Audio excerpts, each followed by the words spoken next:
ചർച്ച പരാജയപ്പെട്ടു. വേതന പാക്കേജ്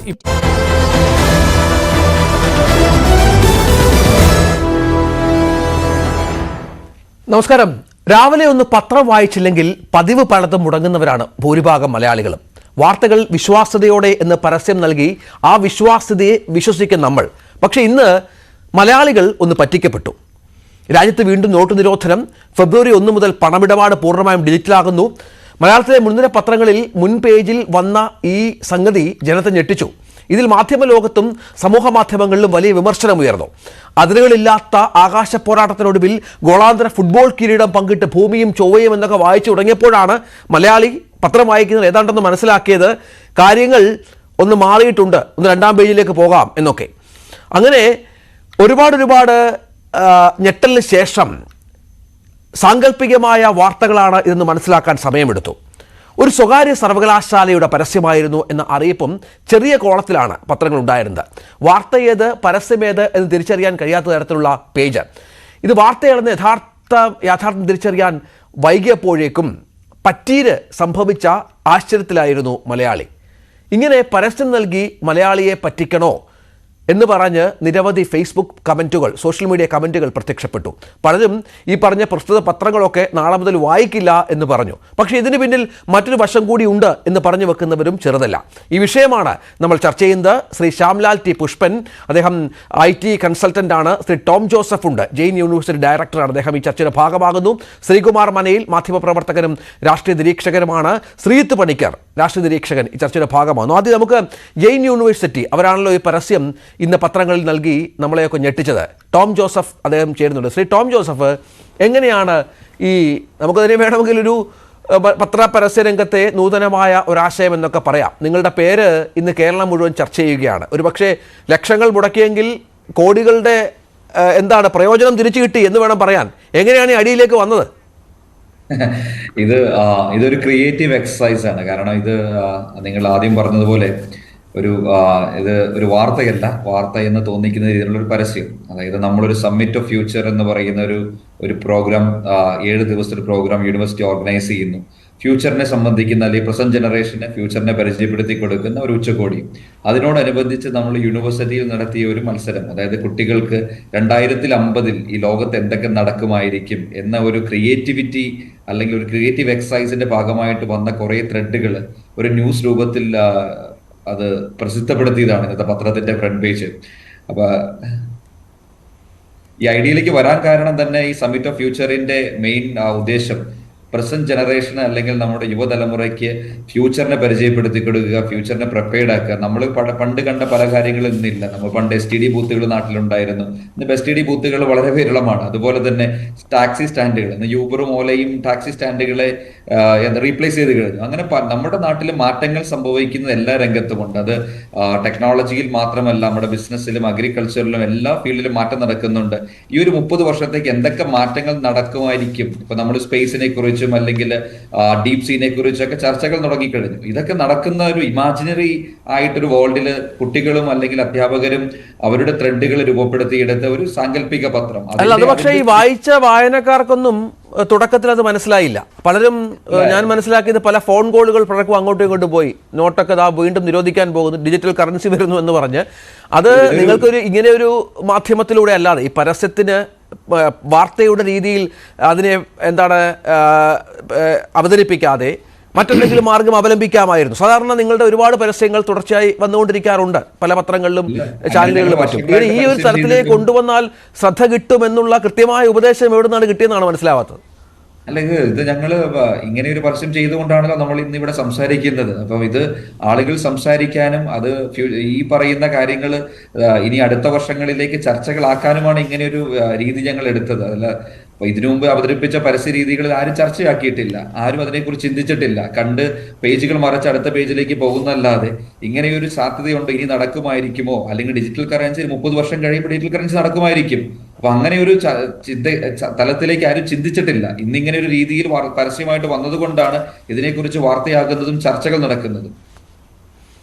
തീർച്ചയായും അത് തന്നെയാണ്. ശ്രീത്ത് പണിക്കർ, നമ്മളിപ്പോൾ ഈ രാവിലെ മുതൽ മാധ്യമരംഗത്തെ മൂല്യച്യുതി, കച്ചവടത്തിൻ്റെ മറ്റൊരു തലം, ഇതുവരെയില്ലാത്ത ചരിത്രം, മത്സരാധിഷ്ഠിത മാധ്യമ പ്രവർത്തനത്തിൽ സംഭവിക്കുന്ന ഇത്തരം ചില കാര്യങ്ങൾ, അതിരുകൾ ലംഘിച്ച മാധ്യമ പ്രവർത്തനം എന്നൊക്കെ കേൾക്കുന്നുണ്ട്. പക്ഷേ ടോം ജോസഫിൻ്റെ വിശദീകരണമാണ്, അദ്ദേഹം എന്താണ് ഉദ്ദേശിച്ചോ അത് വളരെ കൃത്യമായി തന്നെ സാധിച്ചു എന്നുള്ളത് വളരെ പ്രധാനമാണ്. ഇപ്പോൾ ഈ ചർച്ച നടത്തുന്നതും ഈ 1 മണിക്കൂർ ചിലവഴിക്കുന്നതും ഇതിനു വേണ്ടിയാണ്. അദ്ദേഹത്തിൻ്റെ സ്ഥാപനം, അദ്ദേഹം ഒരു ബിസിനസ് മാനാണ്, ആ സ്ഥാപനത്തിൻ്റെ വിവരം ആളുകളിലേക്ക് എത്തിക്കാൻ ഉപയോഗിച്ച മാർഗം അത് വളരെ കൃത്യമായി ലക്ഷ്യം കണ്ടിരിക്കുന്നു. അതിനിപ്പോൾ മറ്റു തരത്തിൽ കുറ്റപ്പെടുത്തൽ ഉണ്ടായാലും സോഷ്യൽ മീഡിയ കമൻസ് ഒക്കെ ഉണ്ടായാലും എന്താണ് ഉദ്ദേശിച്ചു എന്നുള്ളത് വളരെ കൃത്യമായി ലക്ഷ്യം കണ്ടിരിക്കുന്നു.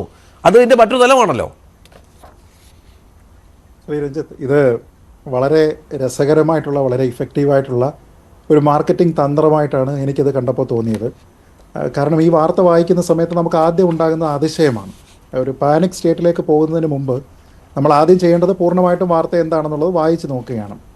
അപ്പോൾ ഇത് കേവലം ഒരു വാർത്തയല്ല. അതായത് ഇപ്പോൾ നോട്ട് നിരോധനം അല്ലെങ്കിൽ പൂർണ്ണമായി ഡിജിറ്റൽ കറൻസിയിലേക്ക് നമ്മൾ പോകുന്നു എന്ന ഐഡിയയിൽ ഒറ്റ വാർത്തയാണ് ഇവിടെ പ്ലേസ് ചെയ്തിരുന്നത് എങ്കിൽ നമ്മുടെ നാട്ടിലുള്ള കുറേയധികം ആൾക്കാർ കബളിപ്പിക്കപ്പെടുമായിരുന്നു എന്ന കാര്യത്തിൽ സംശയമില്ല. പക്ഷേ മറ്റുള്ള പല വാർത്തകളുണ്ട്. ഇപ്പോൾ ഓഷ്യാനസ് എന്ന് പറയുന്ന ഒരു സാങ്കല്പിക നഗരത്തിനെക്കുറിച്ച് താങ്കൾ തന്നെ ആമുഖമായി പറഞ്ഞിരിക്കുന്ന വിവിധ ഗ്രഹങ്ങൾ തമ്മിലുള്ള ഫുട്ബോൾ മത്സരം, ഇങ്ങനെ പല കാര്യങ്ങളെപ്പറ്റി അതിൽ പറയുന്നുണ്ട്. അത് വായിക്കുന്ന സമയത്ത്, പൂർണ്ണമായിട്ട് അത് വായിക്കുന്ന സമയത്ത് മാത്രമാണ് നമുക്കതിൻ്റെ ഒരു കൗതുകം എന്താണ് എന്നുള്ളത് മനസ്സിലാവുക. ഇപ്പോൾ മാർക്കറ്റിംഗ് ഫീച്ചറുകൾ അല്ലെങ്കിൽ അഡ്വർട്ടോറിയൽ എന്ന രീതിയിലേക്കുള്ള ഇത്തരത്തിലുള്ള മാർക്കറ്റിംഗ് തന്ത്രങ്ങളൊക്കെ തന്നെ ആദ്യമായിട്ടല്ല. പക്ഷേ ഒരു ഫുൾ പേജ് കൊടുക്കുക, അതും ഓരോ പത്രത്തിന് അതിൻ്റെ രീതി എന്താണോ അതിന് ചേരുന്ന രീതിയിലത്തേക്ക്, അത് വാർത്ത തന്നെയാണ് എന്ന് തോന്നിപ്പിക്കുന്ന രീതിയിലത്തേക്ക് അത് കൊടുക്കുക എന്ന് പറയുന്നത് വളരെ മികച്ച ഒരു മാർക്കറ്റിംഗ് തന്ത്രമാണ് എന്നാണ് എനിക്ക് തോന്നിയത്. അപ്പോൾ അതിന് നമ്മുടെ നാട്ടിലുള്ള പത്രങ്ങളിലെല്ലാം തന്നെ അവർക്ക് 1-ാം പേജിൽ അത് കൊടുക്കണമെങ്കിൽ എത്ര ചിലവുണ്ടാകും എന്ന് നമുക്കറിയാം. അപ്പോൾ മാർക്കറ്റിങ്ങിൽ സാധാരണ ഉണ്ടാകുന്ന അതിൻ്റെ ഒരു റിട്ടേൺ ആണ്. പരസ്യത്തിനൊരു ഇൻവെസ്റ്റ്മെൻറ്റ് ഉണ്ടെങ്കിൽ അതിൻ്റെ റിട്ടേൺ ഓഫ് ഇൻവെസ്റ്റ്മെൻറ്റ് നോക്കിക്കഴിഞ്ഞാൽ സാധാരണ കിട്ടാവുന്ന ഏതൊരു റിട്ടേൺ ഉണ്ടോ അതിനേക്കാളിലൊക്കെ 10-100 ആണെങ്കിൽ കൂടുതലാണ് അവർക്കത് കിട്ടിയിരിക്കുന്നത്. കാരണം ഇന്നിപ്പോൾ 1 മണിക്കൂർ എയർ ടൈം പോലും അവർക്ക് ന്യൂസ് 18 കൊടുക്കുന്നത് ഈ ഒരു പരസ്യത്തിൻ്റെ പേരിലാണ്. അപ്പോൾ ജെയിൻ ഡീംഡ് ടു ബി യൂണിവേഴ്സിറ്റിയെക്കുറിച്ച് കൂടുതലായിട്ടുള്ള ആൾക്കാർ അറിയുന്നു. അവരവിടെ ഏത് രീതിയിലാണ് ചിന്തിക്കുന്നത് എന്നതിനെക്കുറിച്ച് അറിയുന്നു. ഒരുപക്ഷെ ഭാവിയിൽ സാധ്യമായേക്കാവുന്ന കുറേയധികം കാര്യങ്ങളാണ് ഇന്ന് അവർ അതിശയോക്തി കലർന്ന രീതിയിൽ ആൾക്കാർ അത് എടുത്തെങ്കിലും ഇന്നതിനെ അവതരിപ്പിച്ചിരിക്കുന്നത്. അപ്പോൾ അത് നല്ല രസകരമായിട്ടുള്ള ഒരു മാർക്കറ്റിംഗ് തന്ത്രം എന്ന രീതിയിലാണ് ഞാനതിനെ മനസ്സിലാക്കുന്നത്. തന്നെയുമല്ല, എനിക്ക് ജെയിൻ യൂണിവേഴ്സിറ്റിയോട് ഒരു വലിയ കടപ്പാട് കൂടിയുണ്ട്. കാരണം നമ്മുടെ നാട്ടിൽ വലിയ ബുദ്ധിജീവികളായിട്ടുള്ള മാധ്യമപ്രവർത്തകർ എന്നൊക്കെ നമ്മൾ ധരിച്ചിരുന്ന, അല്ലെങ്കിൽ സമൂഹത്തിലെ വലിയൊരു വിഭാഗം ആൾക്കാർ ധരിച്ചിരുന്ന അങ്ങനെയുള്ള ചില വ്യക്തികൾ പോലും ഇത് ആധികാരികമായിട്ടുള്ള വാർത്തയാണ് എന്ന കണക്കിൽ ഇത് രാവിലെ ലൈവ് TV-യിൽ തട്ടിവിടുന്നത് കണ്ടു. അതായത് വീണ്ടും വലിയ രീതിയിലത്തേക്ക് നോട്ട് നിരോധനം വരികയാണ്, അത് ഇത്തവണ പൂർണ്ണമായും ഡിജിറ്റൽ ആവാൻ പോവുകയാണ് എന്നൊക്കെ വായിച്ചതിന് ശേഷം പിന്നീട് പ്രേക്ഷകരോട് ക്യാമറ നോക്കി പറഞ്ഞു കൊടുക്കുന്നുണ്ട്. ഇത് ആവർത്തിക്കുകയാണ്. പ്രേക്ഷകർ ശ്രദ്ധിക്കണം, ഫെബ്രുവരി 1 മുതലാണ് ഇതാകുന്നത്, 15 വരെ നിങ്ങൾക്ക് നോട്ട് മാറിയെടുക്കാനുള്ള അവസരമുണ്ട് എന്നൊക്കെ പറയുകയും അത് മറ്റൊരു പത്രം, ഇപ്പോൾ ആദ്യം മാതൃഭൂമിയെക്കുറിച്ചാണ് പറയുന്നതെങ്കിൽ പിന്നീട് മനോരമയിലും വലിയ പ്രാധാന്യത്തോടു കൂടി ഈ വാർത്ത കൊടുത്തിട്ടുണ്ട് എന്നൊക്കെ പറഞ്ഞുകൊണ്ട് അതിനെപ്പറ്റി പറയുകയാണ്. അതായത് ഒരു മാധ്യമ പ്രവർത്തകൻ ഏത് രീതിയിലാണ് ഒരു വാർത്തയെ സമീപിക്കേണ്ടത് എന്നതിനെക്കുറിച്ച് രഞ്ജിത്തിന് കൃത്യമായിട്ടുള്ള ബോധ്യമുണ്ടാകും, ന്യൂസ് 18 കൃത്യമായിട്ടുള്ള ബോധ്യമുണ്ടാകും, നമ്മുടെ നാട്ടിലുള്ള ബഹുഭൂരിപക്ഷ മാധ്യമപ്രവർത്തകർക്കും അതിനെക്കുറിച്ച് ബോധ്യമുണ്ടാകും. പക്ഷേ അങ്ങനെ ബോധ്യമില്ലാത്ത വളരെ സീനിയർ എന്ന് പറയുന്ന കുറേയധികം മാധ്യമപ്രവർത്തകരും ഇവിടെ ഉണ്ട് എന്നുള്ളതിനെ വ്യക്തമാക്കി നമുക്ക് കാണിച്ചു തരുന്നതിന് ഈ ഒരു സന്ദർഭം പ്രയോജനപ്പെട്ടു. ഇപ്പോൾ ഞാൻ ഒരു സാധാരണക്കാരനായിട്ടുള്ള ആൾ, ഇപ്പോൾ അല്പം മുമ്പ് പറഞ്ഞതുപോലെ പല ഫോൺ കോളുകൾ മറ്റുള്ള ആൾക്കാരോട് ഇതിനെപ്പറ്റി ചെക്ക് ചെയ്യുക, ഇൻ്റർനെറ്റിൽ പരതുക, ഇങ്ങനെ കുറേയധികം കാര്യങ്ങൾ നോക്കിയതിന് ശേഷമാകും ഇത് പൂർണ്ണമായിട്ടും തെറ്റാണ് അല്ലെങ്കിൽ ഒരു മാർക്കറ്റിംഗ് തന്ത്രമാണ് എന്ന് മനസ്സിലാക്കുക. പക്ഷേ അതിനേക്കാൾ കൂടുതലായിട്ടുള്ള പ്രിവിലേജ്ഡ് ആയിട്ടുള്ള ഒരു പൊസിഷനാണ് ഒരു മാധ്യമപ്രവർത്തകനുള്ളത് എന്ന് നമുക്കറിയാം. ഒരു മാധ്യമപ്രവർത്തകനെ സംബന്ധിച്ചിടത്തോളം ആദ്യം ചെയ്യേണ്ടത് എന്താണ്? ഇതിലൊരു വാർത്താ ഇൻ്റലിജൻസ് ഉണ്ടാവുക, ഒരു ജേർണലിസ്റ്റിൻ്റെ ഇൻ്റലിജൻസ് ഉണ്ടാവുക എന്നുള്ളതാണ് പ്രധാനം. അപ്പോൾ ചെയ്യേണ്ടുന്ന ആദ്യത്തെ കാര്യം, എടാ ഇങ്ങനെ ഒരു വാർത്തയുണ്ടോ, നമുക്ക് ഈ വാർത്ത കിട്ടിയിട്ടുണ്ടോ, ഇത് പരിശോധിക്കാം, ന്യൂസ് ഡെസ്കിൽ പരിശോധിക്കാം. അദ്ദേഹം ശ്രീജിത്ത്, നമ്മൾ അതിലേക്ക് പോകുമ്പോൾ ഞാൻ എൻ്റെ ഒരു വിശദീകരണം, അദ്ദേഹം ഓൺ എയറിലാണ്, അദ്ദേഹത്തിന് ആ വാർത്ത വളരെ പെട്ടെന്ന് പത്രം കയ്യിൽ കിട്ടിയതാണ്. രാവിലെ ഒരു പക്ഷേ പത്രം വായിച്ചതിൻ്റെ വിശദാംശങ്ങൾ കിട്ടിയിരുന്നില്ല, കിട്ടാനുള്ള സമയം ഉണ്ടായിരുന്നില്ല. മാധ്യമപ്രവർത്തകർ മനുഷ്യരാണ്, അവർക്കും ഇത്തരം അബദ്ധങ്ങൾ സംഭവിക്കാം. ശ്രീജിത്ത്, രഞ്ജിത്ത്, അത് ശരിയായ ഒരു വിശദീകരണമാണെന്ന് ഞാൻ കരുതുന്നില്ല. കാരണം അദ്ദേഹം ഇത് പറയുന്ന സമയത്ത് സൈമൾട്ടേനിയസ്ലി ഇതിന്റെ ഡിജിറ്റൽ കോപ്പിയാണെന്ന് തോന്നുന്നു അപ്പുറത്തെ സൈഡിൽ സ്ക്രീനിൽ ഇത് കാണിക്കുന്നുണ്ട്. അതായത് ഒരു സ്ക്രീനിൽ അദ്ദേഹമാണ് എങ്കിൽ മറ്റേ സ്ക്രീനിൽ ഇതിന്റെ ഈ വാർത്തയുടെ കട്ടിങ് അത് പോകുന്നുണ്ട്. തന്നെയുമല്ല, അതിൽ പറഞ്ഞിരിക്കുന്ന പല പ്രധാനപ്പെട്ട കാര്യങ്ങളും നമ്മൾ ഈ ടൈറ്റിലായിട്ട് വാർത്തയിൽ കാണിക്കുന്നുണ്ട്. താഴെ സ്ക്രോൾ ന്യൂസ് പോകുന്നത് പോലെ മുകളിൽ എങ്ങനെയാണോ ഒരു മാധ്യമം ഒരു ബ്രേക്കിംഗ് ന്യൂസിനെ കാണിക്കുന്നത്, ഒരു പ്രധാന വാർത്തയെ കാണിക്കുന്നത്, ആ രീതിയിലത്തേക്ക് ഇതൊക്കെ തന്നെ പറയുന്നുണ്ട്. അതായത് ഈ പറയുന്ന പേപ്പർ കറൻസിയെ കാറ്റിൽ പറത്തി എന്നൊക്കെ പറഞ്ഞ്. അപ്പോൾ ഞാൻ പറയുന്നത് ബേസിക്കലി നമ്മളൊരു വാർത്ത ആധികാരികമാണോ എന്നൊരു മാധ്യമ സ്ഥാപനം എങ്ങനെ ചെക്ക് ചെയ്യാം? ഞാൻ നേരത്തെ പറഞ്ഞതുപോലെ നമുക്കും ഈ വാർത്ത കിട്ടിയിട്ടുണ്ടോ, ഇനി മറ്റുള്ള ആൾക്കാർക്ക്, മറ്റുള്ള മാധ്യമങ്ങൾക്ക് അത് കിട്ടിയിട്ടുണ്ടോ, മറ്റുള്ള മാധ്യമങ്ങൾ അത് റിപ്പോർട്ട് ചെയ്യുന്നുണ്ടോ, ദേശീയ മാധ്യമങ്ങൾ എങ്ങനെയാണ് ഈ വിഷയം റിപ്പോർട്ട് ചെയ്യുന്നത് തുടങ്ങി കുറേ കാര്യങ്ങൾ നോക്കുകയും ഏറ്റവും പ്രധാനമായിട്ട് നമ്മുടെ തന്നെ ഒരു ഫൈനാൻസ് റിപ്പോർട്ടർ ഉണ്ടാവുമല്ലോ, ആ ഫൈനാൻസ് റിപ്പോർട്ടറോട് വിളിച്ച് ചോദിക്കുകയെങ്കിലും ചെയ്യാമായിരുന്നു. അതുപോലും ചെയ്യാതെ കൂടുതൽ തെറ്റിദ്ധരിപ്പിക്കുന്ന രീതിയിലേക്ക് പറയുന്നു എന്ന് പറയുമ്പോൾ ഞാൻ പറയുന്ന ഒരൊറ്റ കാര്യമേ ഉള്ളൂ, ജെയിനാണത് പരസ്യം കൊടുത്തിരിക്കുന്നതെങ്കിൽ അത് മാർക്കറ്റിംഗ് ഫീച്ചർ അത് ജെയിൻ എന്നതിൽ ഒരു സൈഡിൽ എഴുതിയിട്ടുണ്ടായിരുന്നു. പക്ഷേ അത് ആധികാരികമാണ് എന്ന മട്ടിൽ പറഞ്ഞു വിട്ടതിന് ശേഷം പിന്നീട് ഉരുളുന്ന മാധ്യമപ്രവർത്തകർ പോലും ഇവിടെ ഉണ്ട് എന്നുള്ളത് കാണിച്ചു തന്നു എന്നുള്ളതാണ് ഈ ഒരു പരസ്യത്തിന്റെ. ശ്രീകുമാർ മനേൽ, ഇവിടെ നമ്മൾ ഈ ചർച്ചയുമായി ബന്ധപ്പെട്ട് താങ്കളെ വിളിക്കുമ്പോൾ പറഞ്ഞൊരു പ്രധാനപ്പെട്ട കാര്യമുണ്ട്. അതായത് ഞാനും ഒരു മാഗസിൻ നടത്തി കുത്തുവാള എടുത്ത ആളാണ്. മാഗസിൻ നടത്തി പരസ്യം കിട്ടാതെ കുത്തുവാള എടുത്ത ആളാണ്. അവിടെ ഈ നിലനിൽപ്പിന്റെ ഭാഗമായി ഇത്തരം പരസ്യങ്ങൾ കച്ചവടത്തിന്റെ അനിവാര്യമായ ഘട്ടത്തിൽ എന്ത് വിട്ടുവീഴ്ചകൾക്കും വഴങ്ങേണ്ടി വരും. അവിടെ ഈ പറഞ്ഞതുപോലെ വായനക്കാരോടുള്ള മാന്യത അല്ലെങ്കിൽ വായനക്കാരോടുള്ള ഒരു പത്രത്തിനുള്ള ധാർമ്മികത അതൊക്കെ മറച്ചു വെക്കേണ്ടി വരും. ഒരു മാഗസിനുള്ള ധാർമ്മികത അങ്ങനെ ഒരു പുതിയ കാലത്തിലൂടെ കടന്നു പോവുകയാണ്. ഒരുപാട് കച്ചവടങ്ങൾ, ഒരുപാട് പ്രതിസന്ധികൾ ഈ മേഖല അഭിമുഖീകരിക്കുന്ന സമയമാണ്. പക്ഷെ അപ്പോഴും ഈ പറഞ്ഞതുപോലെ ശ്രീജിത്ത് പറഞ്ഞതുപോലെ ഈ രംഗത്ത് 24 മണിക്കൂറുമുള്ള ഒരു മാധ്യമ പ്രവർത്തകന് പോലും ഇങ്ങനെ അബദ്ധം സംഭവിക്കുമെങ്കിൽ സാധാരണക്കാരായ ജനങ്ങൾ എത്രത്തോളം ആശങ്കപ്പെട്ട് കാണും.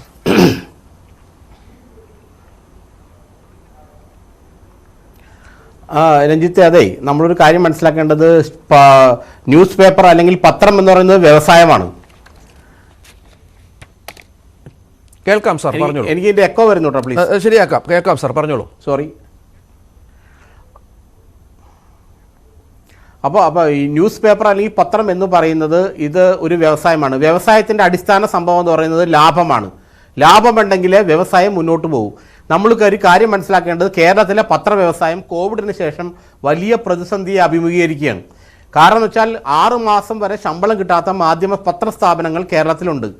മാതൃഭൂമി പോലത്തെ എനിക്ക് കേട്ടറിവാണ്, മാതൃഭൂമി പോലത്തെ ഒരു പത്രത്തിൻ്റെ ഡൽഹി അഡിഷൻ അവർ ക്ലോസ് ഡൗൺ ചെയ്തു എന്നാണ് ഇപ്പോൾ പറയുന്നത്. ഡൽഹി യൂണിറ്റ് ക്ലോസ് ഡൗൺ ചെയ്യേണ്ടി വന്നു മാതൃഭൂമി പോലത്തെ ഒരു പത്രത്തിൽ നിന്നാണ് പറഞ്ഞു കേൾക്കുന്നത്. അതിൻ്റെ വെറാസിറ്റി നിങ്ങൾക്ക് ചെക്ക് ചെയ്യാം. അപ്പോൾ അത് മാത്രമല്ല, കേരളത്തിലെ ഏറ്റവും വലിയ പ്രമുഖ പത്രം എന്ന് പറയുന്ന പത്രത്തിൻ്റെ 10 ലക്ഷത്തോളം കോപ്പി ഈ കോവിഡ് കഴിഞ്ഞതിന് ശേഷം കുറഞ്ഞു. 10 ലക്ഷം കോപ്പി കുറയുക എന്ന് പറയുന്നത് ഒരു പത്ര സമീപനം സംബന്ധിച്ചിടത്തോളം വലിയൊരു പ്രതിസന്ധിയാണ് വരുന്നത്. അപ്പോൾ 6 മാസം ശമ്പളം കിട്ടാത്ത പത്രക്കാർ, ഒരു യൂണിറ്റ് അടച്ചു പൂട്ടേണ്ടി വരുന്ന പ്രമുഖ പത്രം, 10 ലക്ഷത്തോളം കോപ്പികൾ കുറയുന്ന പത്രം, അങ്ങനെയൊക്കെ വരുമ്പോൾ ഈ ന്യൂസ് പേപ്പർ ഇൻഡസ്ട്രി എന്ന് പറഞ്ഞാൽ സമാനതകളില്ലാത്ത പ്രതിസന്ധിയാണ് കഴിഞ്ഞ വർഷങ്ങളെല്ലാം നേരിടേണ്ടി വന്നത്. അപ്പോൾ ഒരു പത്രത്തിൽ 15 ദിവസമെങ്കിലും മുടങ്ങിക്കിടക്കുന്ന ശമ്പളം കൊടുക്കാൻ ഒരാൾ ഈ പരസ്യത്തിലൂടെ കഴിയുമെങ്കിൽ അത് ആ മാനേജ്മെന്റിനെ സംബന്ധിച്ചിടത്തോളം വലിയൊരു കാര്യമാണ്. കാരണം പത്രത്തെ ആയിട്ട് ബന്ധപ്പെട്ട് ജേർണലിസ്റ്റുകൾ മാത്രമല്ല, നോൺ ജേർണലിസ്റ്റുകളായിട്ടുള്ള വളരെ വലിയൊരു സമൂഹമുണ്ട് ഒരു പത്രമായിട്ട് ബന്ധപ്പെട്ട് നിൽക്കുന്നത്. അവർക്കൊക്കെ മാസം ശമ്പളം കിട്ടണ്ടേ? അവരുടെ വീട്ടിൽ കുട്ടികളില്ലേ, അമ്മമാരില്ലേ, അച്ഛന്മാരില്ലേ? അവർക്ക് ഭക്ഷണം കൊടുക്കണ്ടേ? അവർ പഠിത്തം നോക്കണ്ടേ? അതിനുള്ള ഫീസ് അടയ്ക്കണ്ടേ? ഇവർക്ക് ഭക്ഷണം കഴിക്കണ്ടേ? ഹോസ്പിറ്റലിൽ മരുന്ന് മേടിക്കണ്ടേ? ഇതിനെല്ലാം ആശ്രയം യൂണിയൻ്റെ ജോലിയാണ്. അപ്പോൾ മാനേജ്മെന്റ് എന്ത് വിചാരിക്കും? 15 ദിവസമെങ്കിലും ഇവന് ശമ്പളം കൊടുക്കാൻ കഴിഞ്ഞെങ്കിൽ, ഈ പരസ്യം മൂലം കഴിഞ്ഞെങ്കിൽ അത് വലിയ കാര്യമാണ്. സത്യം പറഞ്ഞാൽ ഈ ജെയിൻ യൂണിവേഴ്സിറ്റി അദ്ദേഹത്തിൻ്റെ പേര് ടോം ജോസഫ് ചെയ്ത് വലിയൊരു പുണ്യമാണെന്ന് ഞാൻ പറയുള്ളൂ. കാരണം എന്ന് വെച്ചാൽ ഈ 15 ദിവസമെങ്കിലും ഈ പത്രങ്ങൾക്ക് അവരുടെ ഈ മുടങ്ങിക്കിടക്കുന്ന ശമ്പളം കൊടുക്കാൻ ഇതുവഴി സാധിക്കും. അപ്പോൾ ഈ മനുഷ്യൻ്റെ ജീവിതമാണല്ലോ എല്ലാ വാർത്തകളെക്കാളും അപ്പുറം നിൽക്കുന്നത്. നിങ്ങൾ വായനാ സമൂഹത്തോട് എന്ത് ചെയ്തു എന്നൊക്കെ ചോദിക്കുന്നതിൽ ഒരു അർത്ഥമില്ല. കാരണം അവിടെ നിൻ്റെ സ്ഥാപനത്തിൽ പണി ചെയ്യുന്നവൻ വിശന്നിരിക്കുകയാണ്, അവൻ്റെ കുട്ടിക്ക് മരുന്ന് മേടിക്കാൻ പൈസയില്ല, അവൻ്റെ വീട്ടിൽ അരി വാങ്ങിച്ചിട്ടില്ല. അപ്പോൾ നീ വായനക്കാരനോടുള്ള പ്രതിബദ്ധത നോക്കൂ. വായനക്കാരുടെ പ്രതിബദ്ധത നോക്കൂ. നിന്റെ സ്ഥാപനത്തിലെ തൊഴിലാളികളുടെ പ്രതിബദ്ധത നോക്കൂ. അവൻ്റെ വീട്ടിൽ മരുന്ന് മേടിക്കണ്ടേ? അവൻ്റെ വീട്ടിൽ അരി മേടിക്കണ്ടേ? അത്രയും ഇതിനകത്ത് സംഭവമുള്ളൂ. കാരണം ഞാനിത് രാവിലെ വായിച്ചപ്പോൾ എനിക്കൊരു കാര്യം മനസ്സിലായി. മനോരമ കണ്ടപ്പോൾ എനിക്ക് മനസ്സിലായി ഇത് മാർക്കറ്റിംഗ് ഫീച്ചറാണെന്നുള്ളൂ. കാരണം വെച്ചാൽ ഞാൻ ഈ പേജുകൾ ചെയ്ത ആളാണ്. ഞാൻ 4-5 വർഷം ഞാൻ പത്ര പേജുകൾ ചെയ്ത ഡെസ്കിലിരുന്ന് സബേറ്ററായിരുന്നു പേജ് ചെയ്ത ആളാണ്.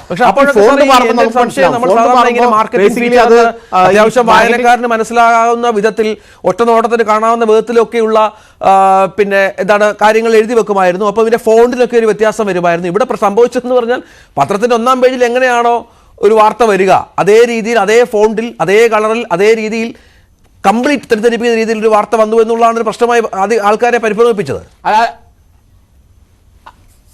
അത് തെറ്റിദ്ധരിപ്പിക്കുന്ന രീതിയിൽ അല്പം ഒരു വിചിത്രത, ഒരു കൗതുകം അവകാശപ്പെടാം. കാരണം വെച്ചാൽ മനോരമയുടെ ഫോണ്ടിൽ വ്യത്യാസം ഉണ്ടായിരുന്നു. അത് നമ്മൾ അകത്തെ പേജിൽ നോക്കുമ്പോൾ മനസ്സിലാവുന്നു. ഫോണ്ടിൽ വ്യത്യാസം ഉണ്ടായിരുന്നു, ഡിസ്പ്ലേയിലും വ്യത്യാസം ഉണ്ടായിരുന്നു. പക്ഷേ മാതൃഭൂമിയിൽ അതെനിക്കത് മനസ്സിലായില്ല എങ്ങനെയാണെന്നുള്ളത്. പക്ഷെ ഏതായാലും ഇതൊരു ആളുകളെ പറ്റിക്കുകയോ അല്ലെങ്കിൽ ആളുകളെ കബളിപ്പിക്കുകയോ ചെയ്തതല്ലാതെ ഇത് ഇപ്പോഴത്തെ ടോം ജോസഫ് പറഞ്ഞ പോലെ ഒരു പുതിയൊരു ആശയം ഈ കമ്പനി മുന്നോട്ട് വെച്ച് കൊടുത്തു മാധ്യമങ്ങൾക്ക്. ഇതാ ഇങ്ങനെ ഒരു ഫീച്ചർ നിങ്ങൾക്ക് പ്രസിദ്ധീകരിക്കും, ഇതാണ് ഞങ്ങളുടെ ഐഡിയ. ഓക്കെ, അവർ നോക്കിയപ്പോൾ എന്ത്, അവരുടെ മാർക്കറ്റിംഗ് വിഭാഗം നോക്കിയപ്പോൾ ഓക്കെ ഇത് നമുക്ക് സാമ്പത്തികമായി പ്രയോജനപ്രദമാണ്, അപ്പോൾ നമ്മൾ ചെയ്തു. പിന്നെ ഈ പണ്ടത്തെ നിങ്ങളുടെ കാര്യം മനസ്സിലാവും, പണ്ടത്തെ പോലെ പത്രങ്ങളെ മാത്രം ആശ്രയിച്ചല്ല ഇപ്പോൾ വാർത്ത നിലനിൽക്കുന്നത്. ഓൺലൈനുകളുണ്ട്, യൂട്യൂബ് ചാനലുകളുണ്ട്, വിഷ്വൽ മീഡിയ ഉണ്ട്. അപ്പോൾ അതുകൊണ്ട് പത്രങ്ങളെ മാത്രം ആശ്രയിച്ച് നിന്ന് കബളിപ്പിക്കപ്പെട്ടു എന്ന് പറയുന്നതിലൊന്നും വലിയ അർത്ഥമില്ല. കാരണം ജനങ്ങൾ കുറച്ചുകൂടെ എന്താ പറയുക സാക്ഷരരാണ് ഇത്തരം കാര്യങ്ങളിലൊക്കെ. മാർക്കറ്റിംഗ് ഫീച്ചർ എന്താണ്, മാർക്കറ്റിംഗ് എന്താണ്, ഇത് കണ്ടൊന്നും അത്രയ്ക്കൊരു എന്താ പറയുക ഒരു പൊട്ടിത്തെറിക്കുകയോ ഞെട്ടിത്തെറിക്കുകയോ ചെയ്യേണ്ട ആവശ്യമൊന്നും സത്യം പറഞ്ഞ ഇതുകൊണ്ടില്ല. ഇത് അടിസ്ഥാനപരമായിട്ട് കച്ചവടം, ഒരു ഇൻഡസ്ട്രി എന്നുള്ളതില്ല. അതിൻ്റെ നിലനിൽപ്പ് പത്രങ്ങളിലെ വരുമാനം എന്ന് പറയുന്നത് പരസ്യത്തിൽ നിന്നാണ്. പരസ്യം ഉണ്ടെങ്കിൽ മാത്രമേ വരുമാനമുണ്ടാവുള്ളൂ. ആ 8 രൂപയാണ് ഒരു പത്രത്തിന് വിചാരിക്കുക, ആ പത്രം അടിച്ചിറക്കാൻ മിനിമം 50 രൂപ 60 രൂപ ചിലവാവില്ലേ? 12 രൂപയാണ് പത്രത്തിന് വിചാരിക്കുക, 100 രൂപ മിനിമം ചിലവാകും ആ പത്രം അടിച്ചിറക്കാം. അപ്പോൾ ബാക്കി പൈസ എവിടെ അഡ്ജസ്റ്റ് ചെയ്യും? അതിങ്ങനെ കോമ്പൻസേറ്റ് ചെയ്യും. അത് പരസ്യങ്ങളിൽ നിന്ന് മാത്രമേ ലഭിക്കുള്ളൂ. അപ്പോൾ പരസ്യമില്ലാതെ ഒരിക്കലും പത്രം ഇറങ്ങില്ല. പിന്നെ ആദ്യകാലത്ത് എല്ലാ പത്രങ്ങളും ഇറങ്ങിയിരുന്നത് ഈ പരസ്യത്തിന് വേണ്ടി മാത്രമായിരുന്നു. ബംഗാൾ ഗസറ്റ് പോലുള്ള പത്രങ്ങൾ എടുത്ത് നോക്കിക്കഴിഞ്ഞാൽ ഫ്രണ്ട് പേജിൽ പരസ്യം മാത്രമേ ഉണ്ടായിരുന്നുള്ളൂ. 100, 150, 200 വർഷം മുമ്പ് മനോരമയുടെ 1888 മനോരമയുടെ ആദ്യത്തെ കോപ്പി എടുത്ത് നോക്കൂ, അല്ലാതെ പരസ്യം മാത്രമേ ഉള്ളൂ. അപ്പോൾ പരസ്യത്തിന് വേണ്ടിയിട്ടാണ് പത്രങ്ങൾ ഇറക്കി തന്നെ. പക്ഷെ ഇതൊന്നും നമുക്ക് ഈ പറയുന്നത് പോലെ ആളുകളെ കബളിപ്പിക്കലോ പറ്റിക്കലോ ഒന്നുമല്ല. പത്രങ്ങൾക്ക് നിലനിന്നേ പറ്റൂ, അവർക്ക് ജീവനക്കാർക്ക് ശമ്പളം കൊടുത്തേ പറ്റൂ, അവരുടെ തൊഴിലാളികൾ ക്ഷേമം അന്വേഷിച്ചേ പറ്റൂ. നിങ്ങൾ അവരെ പട്ടിണിയിലേക്കോ കഷ്ടപ്പാടിലോ തള്ളിവിടാൻ പറ്റില്ല. അപ്പോൾ ഒരു പുതിയ ആശയമായിട്ട് ജെൻ യൂണിവേഴ്സിറ്റി വന്നു, അവർ ഏറ്റെടുത്തു. അത്ര മാത്രമേ ഉള്ളൂ ഇതിനകത്തുള്ളൂ. അതിനകത്തൊരു പറ്റിക്കലോ തട്ടിപ്പായിട്ട് നമ്മൾ പറയുന്നത് ഈ കാലത്തിന്റെ മാറ്റങ്ങൾ തിരിച്ചറിയാൻ കഴിയാത്തത് കൊണ്ടാണെന്നുള്ളതാണ് എൻ്റെ അഭിപ്രായം. ശരി, ശ്രീ ശ്യാംലാല്, ഈ ഇപ്പോൾ സംസാരിച്ച 3 പ്രധാനപ്പെട്ട അതിഥികളും പറഞ്ഞൊരു കാര്യം, നിലനിൽപ്പ് എന്നത് പ്രധാനമാണ്. പത്രത്തിനായാലും ഇപ്പോൾ പരസ്യം കൊടുക്കുന്ന ഒരു പരസ്യദാതാവിനായാലും ഒക്കെ അയാൾ മുടക്കുന്ന പൈസയ്ക്കുള്ള മൂല്യം തിരിച്ചു കിട്ടണം. അപ്പോൾ ഏത് നൂതന മാർഗങ്ങളും സ്വീകരിക്കും. അത് മാത്രമല്ല, ഇപ്പോൾ ഈ ഇത്തരം വാർത്തകളിലൂടെ പറ്റിക്കപ്പെടേണ്ട ഒരാളല്ല നമ്മുടെ സമൂഹം. സോഷ്യൽ മീഡിയയിൽ കൂടെ ആയാലും യൂട്യൂബ് ചാനലുകളിൽ നിരവധി ആയാലും എന്തൊക്കെ പറ്റീരുകളും വെട്ടീരുകളും തട്ടിപ്പുകളും കളിപ്പീരുകളും ഒക്കെ നടക്കുന്നുണ്ട്. അപ്പോൾ ഒരു പത്രം അവരുടെ പരസ്യത്തിൻ്റെ ഭാഗമായി ഇങ്ങനെയൊരു സംഭവം കൊടുത്താൽ എന്താണ് പ്രശ്നം? ആദ്യത്തെ കാര്യം, ഞാനൊരു പത്രത്തിൽ നിന്ന് പ്രതീക്ഷിക്കുന്ന ചില ആധികാരികതകളുണ്ട്. അപ്പോൾ അത് വാർത്ത എന്ന രീതിയിൽ ഞാൻ തെറ്റിദ്ധരിപ്പിക്കപ്പെട്ടു. അപ്പോൾ ഈ IT മേഖലയിൽ വർക്ക് ചെയ്യുന്ന ആളെന്ന രീതിയിലും ഇത്തരം കാര്യങ്ങൾ തിരിച്ചറിയാൻ പറ്റുന്ന ഒരാളെന്ന രീതിയിലും ഞാൻ തെറ്റിദ്ധരിക്കപ്പെട്ടില്ല. കാരണം ഞാൻ ഇപ്പം നേരത്തെ ശ്രീജിത്ത് പറഞ്ഞ പോലെ ഞാൻ പത്രമാണ് കണ്ടത്, പൂർണ്ണമായി അതിൻ്റെ സമഗ്രമായിട്ട് ആ പേജാണ് ഞാൻ കണ്ടത്. അപ്പം അതുകൊണ്ട് അങ്ങനെ കണ്ടതിൽ തെറ്റിദ്ധരിപ്പിക്കപ്പെടുന്നവരുടെ എണ്ണം താരതമ്യേന കുറവായിരിക്കും. പക്ഷെ നമുക്കറിയാം, ഇത് ഏറ്റവും കൂടുതൽ പേരുടെ കയ്യിലോട്ട് എത്തുന്നത് സോഷ്യൽ മീഡിയ വഴിയാണ്. ഇതിൻ്റെ ഒരു പേപ്പർ കട്ടിങ്ങിലൂടെയാണ് പലരും പത്രങ്ങൾ വായിക്കുന്നത്. നമുക്കറിയാമായിരിക്കും, രാവിലെ എഴുന്നേറ്റ് പത്രം വായിക്കുന്ന ശീലമുള്ളവരുടെ എണ്ണം കുറഞ്ഞു വരികയാണ്. കൂടുതൽ പേരുടെയും പത്രങ്ങളുടെയും ഇത്തരത്തിലുള്ള മീഡിയ കൺസപ്ഷനുകൾ വാട്സപ്പിലൂടെയും മറ്റ് സോഷ്യൽ മീഡിയയിൽ കൂടെയാണ്. അപ്പോൾ അങ്ങനെ എത്തിച്ചേർന്ന 100 കണക്കിന് സുഹൃത്തുക്കൾ എനിക്കുണ്ട്. അപ്പോൾ അതിനകത്ത് അവർ കാണുന്ന ഈ കട്ടിങ്ങിലുള്ള വാർത്ത എന്താ? എൻ്റെ ഡിജിറ്റൽ കറൻസിയിലേക്കുള്ള പൂർണ്ണമായ മാറ്റം, അത് മനോരമയിലെ വാർത്ത, മാതൃഭൂമിയിലെ വാർത്ത. എനിക്ക് സംശയിക്കേണ്ട കാര്യമൊന്നുമില്ല. അപ്പോൾ ഒരു സ്ഥാപനം അത് പരസ്യം കൊടുക്കുന്നത് തെറ്റൊന്നുമല്ല. പക്ഷേ ഒരു പത്രസ്ഥാപനത്തിന് അവരുടെ എഡിറ്റോറിയൽ പോളിസി ഉണ്ടാവണം. ആളുകളെ തെറ്റിദ്ധരിപ്പിക്കാത്ത പരസ്യങ്ങൾ. മാർക്കറ്റിംഗ് ഫീച്ചർ എന്ന് അതിൻ്റെ മുകളിൽ എഴുതി വെച്ചിട്ടുണ്ടെന്ന് പറഞ്ഞു, ശരിയാണ്. പക്ഷേ ആളുകൾ ഫൈൻ പ്രിന്റുകൾ വായിച്ചുകൊണ്ടാണോ പത്രം വായിക്കുക? എനിക്ക് ശീലമുള്ള, വർഷങ്ങളായ ശീലമുള്ള രീതിയിൽ പത്രങ്ങളുടെ പുറത്തുള്ള ഏറ്റവും ആദ്യത്തെ പേജുകളിൽ ജാക്കറ്റ് അഡ്വർടൈസ്മെന്റുകൾ വരുമെന്ന് ചിന്തിക്കാൻ എനിക്ക് പറ്റും. പക്ഷേ അത് തുറന്നു കഴിഞ്ഞാൽ ഞാൻ പ്രതീക്ഷിക്കുന്നത് വാർത്തയാണ്. ആ വാർത്ത കാണുന്നിടത്ത് ഏകദേശം അതേ ഫോണ്ടിൽ പത്രസ്ഥാപനത്തിൽ വർക്ക് ചെയ്യുന്ന ഒരാൾക്ക് ആ ഫോണ്ടും അതിനകത്തെ ഫോണ്ടും തമ്മിൽ ചെറിയ വ്യത്യാസം ഉണ്ടാകുമെന്നും ഡെസ്കിലിരിക്കുന്ന ഒരാൾക്ക് അതിന്റെ പ്ലേസ്മെന്റിൽ ചെറിയ വ്യത്യാസം ഉണ്ടാവുന്നൊക്കെ മനസ്സിലാവും. പക്ഷെ ഞാനൊരു വായനക്കാരനാണ്, അല്ലേ? ഞാൻ ഇവിടുത്തെ ഈ പറഞ്ഞ ലക്ഷക്കണക്കിനോ കോടിക്കണക്കിനോ വായനക്കാരുടെ പ്രതിനിധിയാണ്. ഞാൻ വായിക്കുന്ന സമയത്ത് ഈ ഫോണ്ട് വ്യത്യാസമല്ല ഞാൻ നോക്കുന്നത്. ഒരു മുന്നറിയിപ്പ് എന്ന പേരിൽ സൈഡിൽ എഴുതി വെച്ചിരിക്കുന്ന വാർത്തയുമല്ല. തീർച്ചയായിട്ടും ഞാൻ വായിച്ചു തുടങ്ങിയത് ഈ പറഞ്ഞ ഭൂമിയും ചൊവ്വയും തമ്മിലുള്ള ഫുട്ബോൾ മത്സരത്തിന്റെ ലെവലിലാണ് തുടങ്ങിയത്. ഞാനത് എൻജോയ് ചെയ്തു അപ്പോൾ വായിച്ചത്. തൊട്ടപ്പുറത്തേക്ക് കണ്ട വാർത്തയും ഫേക്ക് ആണെന്ന് മനസ്സിലാക്കാൻ നമുക്ക് സംശയമൊന്നും ഉണ്ടായില്ല. അതൊരു ചിരിയോടുകൂടെ ഞാൻ സ്വീകരിച്ചത്. പക്ഷേ കുറച്ച് കഴിഞ്ഞപ്പോൾ എനിക്ക് മനസ്സിലായി, എൻ്റെ സുഹൃത്തുക്കൾ, വളരെയധികം പ്രൊഫഷണലായിട്ട് വർക്ക് ചെയ്യുന്നവർ, പല സ്ഥാപനങ്ങളിൽ വർക്ക് ചെയ്യുന്നവർ, ഇവരൊക്കെ ഈ വാർത്ത ബന്ധുക്കൾ ഉൾപ്പെടെയുള്ളവർ ഈ വാർത്ത ആധികാരികമാണ് എന്ന് വിശ്വസിച്ചിട്ടുണ്ട്. ഞാൻ വിശ്വസിക്കുന്നത് ഒരാളെങ്കിലും അങ്ങനെ തെറ്റിദ്ധരിപ്പിക്കാൻ ഇടയായിട്ടുണ്ടെങ്കിൽ ആ വാർത്തയ്ക്ക് അതിൻ്റെതായ കുഴപ്പമുണ്ട്. സ്ഥാപനത്തിന് പരസ്യം കിട്ടുന്നു എന്ന് പറഞ്ഞു. I will say be in the news for good reason. അതാണ് എനിക്ക് ആദ്യം പറയാനുള്ളത്. ഇപ്പൊ ഇത്രയും കാലം നടത്തിയ ഈ യൂണിവേഴ്സിറ്റിയുടെ പരസ്യങ്ങളൊക്കെ നമ്മൾ ശ്രദ്ധിച്ചിട്ടുണ്ട്. നമുക്കതിന് കുഴപ്പമില്ല. മറിച്ച് പോകുന്നത് നമുക്കത് ആപ്ലിക്കബിൾ അല്ലാത്തതുകൊണ്ടാണ്. അത് പ്രസക്തമായ ആൾക്കാരത് കാണുകയും അവർ പ്രതികരിക്കുകയും ചെയ്യും. ഇപ്പോൾ കേരളം ഒന്നടങ്കം ഒരു പരസ്യത്തെക്കുറിച്ച് സംസാരിക്കുന്നു, ഇതിനെക്കുറിച്ച് പറയുമ്പോൾ അതൊരു പോസിറ്റീവ് ന്യൂസ് ആണെന്ന് പറയുന്നത് എന്തായാലും എനിക്ക് മനസ്സിലാകുന്നില്ല. ഇനി അത് എഴുതിയ വാർത്തയുടെ കണ്ടൻസിലേക്ക് തന്നെ വന്നാൽ, ഈ പറഞ്ഞ കാര്യങ്ങളൊക്കെ 25 വർഷം കഴിഞ്ഞ് മാത്രമേ പറ്റൂ അല്ലെ വരൂ എന്ന് സങ്കല്പിക്കുന്ന അത് എഴുതിയുണ്ടാക്കിയ ആളെക്കുറിച്ച് എനിക്ക് മനസ്സിലാകുന്നില്ല. ഡിജിറ്റൽ കറൻസികളൊക്കെ വളരെ നമ്മുടെ തൊട്ടടുത്ത് നിൽക്കുന്ന ഒരു കാര്യമാണ്. 25 വർഷം എന്നത് സാങ്കേതിക മേഖലയിൽ എത്രത്തോളം മാറ്റങ്ങൾ വരുമെന്ന് നമുക്ക് ചിന്തിക്കാൻ പറ്റില്ല. പക്ഷേ ഇവിടെ നിന്ന് ചിന്തിച്ച് ഒരു 5 വർഷമോ 10 വർഷത്തിനുൾപ്പെടെ ഉള്ളിൽ നമുക്ക് ചിന്തിക്കേണ്ട കാര്യങ്ങൾക്കപ്പുറമൊന്നും ആ എഴുത്തിലും എനിക്ക് കാണാൻ പറ്റില്ല. 2 കാര്യങ്ങളാണ് ഞാൻ പറയുന്നത്. ഒന്ന്, ആളുകളെ പറ്റിച്ചതിനെ കുറിച്ചുള്ളത്. പറ്റിക്കുക എന്ന വാക്ക് തന്നെ ഉപയോഗിക്കും, മറ്റൊന്നും കൊണ്ടല്ല. അത് ഒരു സ്ഥാപനം പറ്റിച്ചെന്ന് പറയുന്നതിനേക്കാൾ ഞാൻ വായിച്ച പത്രം പറ്റിച്ചു എന്ന് തന്നെയാണ് ഞാൻ പറയുക. ആ സംശയമുണ്ടെങ്കിൽ ഇത് വായിച്ചിട്ടുള്ള 100 കണക്കിനോ ലക്ഷക്കണക്കിനോ ഉള്ള വായനക്കാരോട് ചോദിച്ചു നോക്കുക, എത്രത്തോളം ശക്തമായ രീതിയിലാണ് ആളുടെ പ്രതിഷേധമുള്ളത്. ഒരാൾക്ക് പോലും പരസ്യം കൊടുത്ത സ്ഥാപനത്തോടല്ല പ്രശ്നമുള്ളത്. ഇതൊരു അഡ്വർട്ടോറിയൽ പോളിസികൾ ഉണ്ടാവും ഏത് പത്രത്തിനും. ഇത് പ്ലേസ് ചെയ്യുന്ന സമയത്ത് ഇത് ആളുകൾക്ക് തെറ്റിദ്ധരിക്കാൻ സാധ്യതയില്ലേ എന്ന് ഒരു നിമിഷമെങ്കിലും ചിന്തിക്കാൻ പറ്റുന്ന, അത് കാശ് ഒരു ഘടകമായിരിക്കാം, അല്ലെങ്കിൽ പരസ്യം കിട്ടുന്നതും നല്ലതായിരിക്കാം. പക്ഷെ അത് മാത്രമാണ് ആ കാര്യം. തൊട്ടു മുമ്പ് തന്നെ ഇതിന് ഒരു ദിവസം മുമ്പത്തെ തലത്തിൽ തന്നെ പത്രങ്ങൾ പ്രിന്റഡ് മീഡിയ ഇത്ര ശതമാനം പേർ വിശ്വസിക്കുന്നു എന്ന മട്ടിൽ പരസ്യം കൊടുത്ത് നമ്മൾ മറന്നിട്ടില്ല. വ്യാഴാഴ്ചത്തെ പത്രത്തിലാണ് ആ പരസ്യം വന്നത്. വായനക്കാർ പത്രപരസ്യങ്ങൾ കാണുക മാത്രമല്ല വിശ്വസിക്കുകയും ചെയ്യുന്നു. 82% പേർ വിശ്വസിക്കുന്നു. ആ 82% നിന്ന് എത്ര പേരെയാണ് നിങ്ങൾ പറ്റിച്ചത്? അതാണ് എനിക്ക് പത്രങ്ങളോട് ചോദിക്കാനുള്ളത്.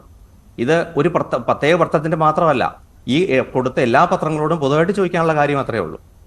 ദേശാഭിമാനി ഒഴിച്ച് ദേശാഭിമാനി കൊടുക്കാത്ത എന്താണെന്നുള്ള കാര്യം നമുക്ക് അറിഞ്ഞുകൂടാ. അത് ശ്രീ ടോം ജോസഫ് തന്നെ പറയുന്നു.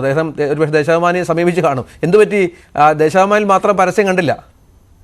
ദേശാഭിമാനിയിൽ ഇന്ന് J1 സ്പേസ് അവൈലബിൾ അല്ലായിരുന്നു. എല്ലാവരും നിങ്ങള് നാളെ ഉണ്ടാവോ?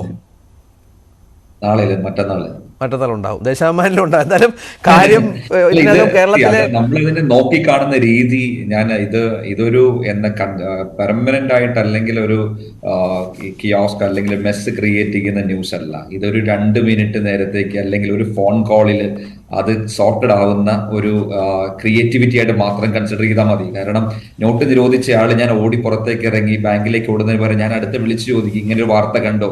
അപ്പൊ എന്റെയുള്ള 5 സുഹൃത്തുക്കളിൽ 3 പേരും ഇത് കറക്റ്റ് ചെയ്യാൻ കേപ്പബിൾ ഉള്ള ആളുകളായിരിക്കും എങ്ങനെ പോയാലും. അപ്പൊ ആ ഒരു വ്യൂവില് ഇതിനെ നോക്കി കണ്ടാൽ മതി. പിന്നെ ഒരു പത്രത്തിൽ പരസ്യം വരുന്നത് സാധാരണമാണ്. കാരണം പരസ്യത്തിൽ എന്തുമാത്രം ക്രിയേറ്റിവിറ്റി അപ്ലൈ ചെയ്യുക. നമ്മുടെ ഇതിനൊരു പശ്ചാത്തലം എന്ന് പറയുന്നത് സമ്മിറ്റ് ഓഫ് ഫ്യൂച്ചർ ആണ്. കാരണം ഈ സമ്മിറ്റ് ഓഫ് ഫ്യൂച്ചർ എല്ലാവർക്കും വേണ്ടിയാണ്. താങ്കൾ ഇപ്പൊ ശ്യാം പറഞ്ഞൊരു ആശയത്തോടെ എനിക്കൊരു വൈരുദ്ധ്യമുള്ളത്, താങ്കൾ തന്നെ പറയുന്നു ഇത് 10 വർഷം കൊണ്ട് നടക്കുന്ന 5 വർഷം കൊണ്ട് നടക്കുന്നു എന്നും പറയുന്നു. അപ്പൊ 5 വർഷം കൊണ്ട് നടക്കുന്ന കാര്യത്തിന് ഞങ്ങളൊരു പ്രിപ്പറേഷൻ കൊടുത്തു കുട്ടിക്കോ, ഒരു ഇൻസൈറ്റ് കൊടുക്കുന്നു. ഇത് നാളെ നടക്കാൻ പോകുന്ന ഇൻസൈറ്റ് 5 വർഷം കണ്ട് ഞെട്ടേണ്ട ആവശ്യമില്ല. ഈ കാര്യങ്ങൾ സാധാരണക്കാരൻ ഇങ്ങനെയൊക്കെ കാര്യങ്ങൾ ലോകത്ത് നടക്കുമായിരിക്കും.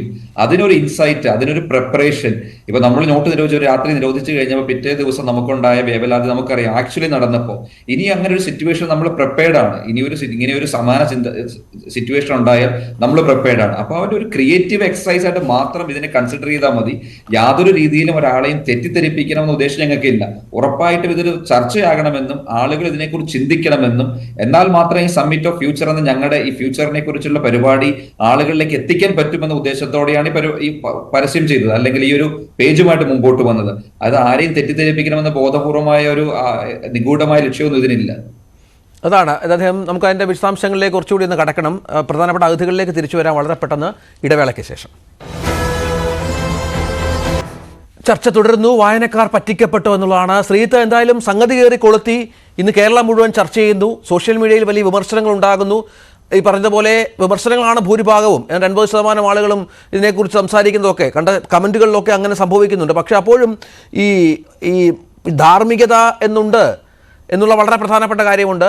ഈ വായനക്കാരുടെ കാശ് കൊടുത്ത് പത്രം വാങ്ങുന്ന വായനക്കാരോട് എന്തെങ്കിലും ഒരു മൂല്യം കാണിക്കണമല്ലോ എന്നുള്ള ചോദ്യം പ്രധാനമായി വരുന്നൊക്കെയാണ്. നമ്മൾ സംസാരിച്ച പ്രധാനപ്പെട്ട മാധ്യമപ്രവർത്തകരൊക്കെ ഈ ഒരു വേദന അല്ലെങ്കിൽ ഈ ഒരു പരാതി പങ്കുവെക്കുകയും മറ്റും ചെയ്തിരുന്നു. ശ്രീ രഞ്ജിത്ത്, അതിൽ നമ്മൾ ഈ ഒരു വിഷയത്തിലേക്ക് മാത്രമായിട്ട് പ്രത്യേകിച്ച് എന്തെങ്കിലും രീതിയിലേക്കുള്ള ഒരു ധാർമ്മികത കൊണ്ട് ഒരു പരസ്യത്തിനെ അടയാളപ്പെടുത്തണമെന്ന് ഞാൻ കരുതുന്നില്ല. കാരണം അങ്ങനെ നോക്കിക്കഴിഞ്ഞാൽ നമ്മൾ ധാർമ്മികത എന്ന് പറയുന്ന ഒരു ടെസ്റ്റിൽ പരാജയപ്പെടുന്ന എത്രയോ വിഷയങ്ങളുടെ പരസ്യങ്ങൾ കൊടുക്കാറുണ്ട്. ഇപ്പോൾ ഉദാഹരണത്തിന് നമ്മുടെ നാട്ടിൽ ഇപ്പോൾ നിലവിലത്തെ നിയമം അനുസരിച്ചിട്ട് മദ്യത്തിൻ്റെ പരസ്യം കൊടുക്കാൻ പറ്റില്ല. അപ്പോൾ മദ്യ കമ്പനികൾ ചെയ്യുന്നത് എന്താണ്? ഇത് ഞാൻ കേവലം പ്രിന്റ് മാധ്യമങ്ങളെ മാത്രമല്ല പറയുന്നത്, ഡിജിറ്റൽ മാധ്യമങ്ങളെ അല്ലെങ്കിൽ ചാനലുകളെ ഉൾപ്പെടെയാണ് പറയുന്നത്. അപ്പോൾ ഈ മദ്യ കമ്പനികൾ എന്താ ചെയ്യുന്നത്? അതേ പേരിൽ തന്നെ അവർ മ്യൂസിക് CD ഇറക്കും, അതല്ലെങ്കിൽ സോഡ ഇറക്കും, എന്നിട്ട് ഇതിൻ്റെ പരസ്യം കൊടുക്കും. മാധ്യമങ്ങൾ എന്ത് ചെയ്യും? ഈ പേര് കൊണ്ട് തന്നെ ആൾക്കാർക്ക് മനസ്സിലാകും ഇതിൻ്റെ പരസ്യമല്ല എന്നറിയാം. ഇപ്പോൾ ധാർമ്മികതയാണ് ഇവിടുത്തെ അളവുകോലെങ്കിൽ നമ്മൾ ആ മ്യൂസിക് CD പരസ്യം അല്ല കൊടുക്കേണ്ടത്, മറിച്ച് ഇത് നിങ്ങളുടെ ഒരു ഗിമിക്കാണ്, നിങ്ങൾ ഇതിൽ നിന്ന് പരസ്യം ചെയ്യാൻ ഉദ്ദേശിക്കുന്നത് നിങ്ങളുടെ മദ്യ ബ്രാൻഡിനെയാണ്, അതുകൊണ്ട് ഈ പരസ്യം ഞങ്ങൾ സ്വീകരിക്കില്ല എന്ന് പറയണം. അങ്ങനെ ചെയ്യാൻ കഴിയാറുണ്ടോ? അങ്ങനെ കഴിയാറില്ല. കാരണം അവരെ സംബന്ധിച്ചിടത്തോളം നേരത്തെ ശ്രീകുമാർ പറഞ്ഞതുപോലെ പണം കിട്ടുക, അഡ്വർടൈസ്മെന്റ് കൊടുക്കുക, എല്ലാത്തിൻ്റെയും എല്ലാ ധാർമ്മികതയും അവർക്ക് നോക്കാനായിട്ട് കഴിയില്ല. ചില കാര്യങ്ങളൊക്കെ ഉണ്ട്. ഇപ്പോൾ സഭ്യത അല്ലെങ്കിൽ ജനാധിപത്യ വിരുദ്ധമാണോ, ഇങ്ങനെയുള്ള കുറേ ബേസിക് ടെസ്റ്റുകളൊക്കെ നോക്കാം.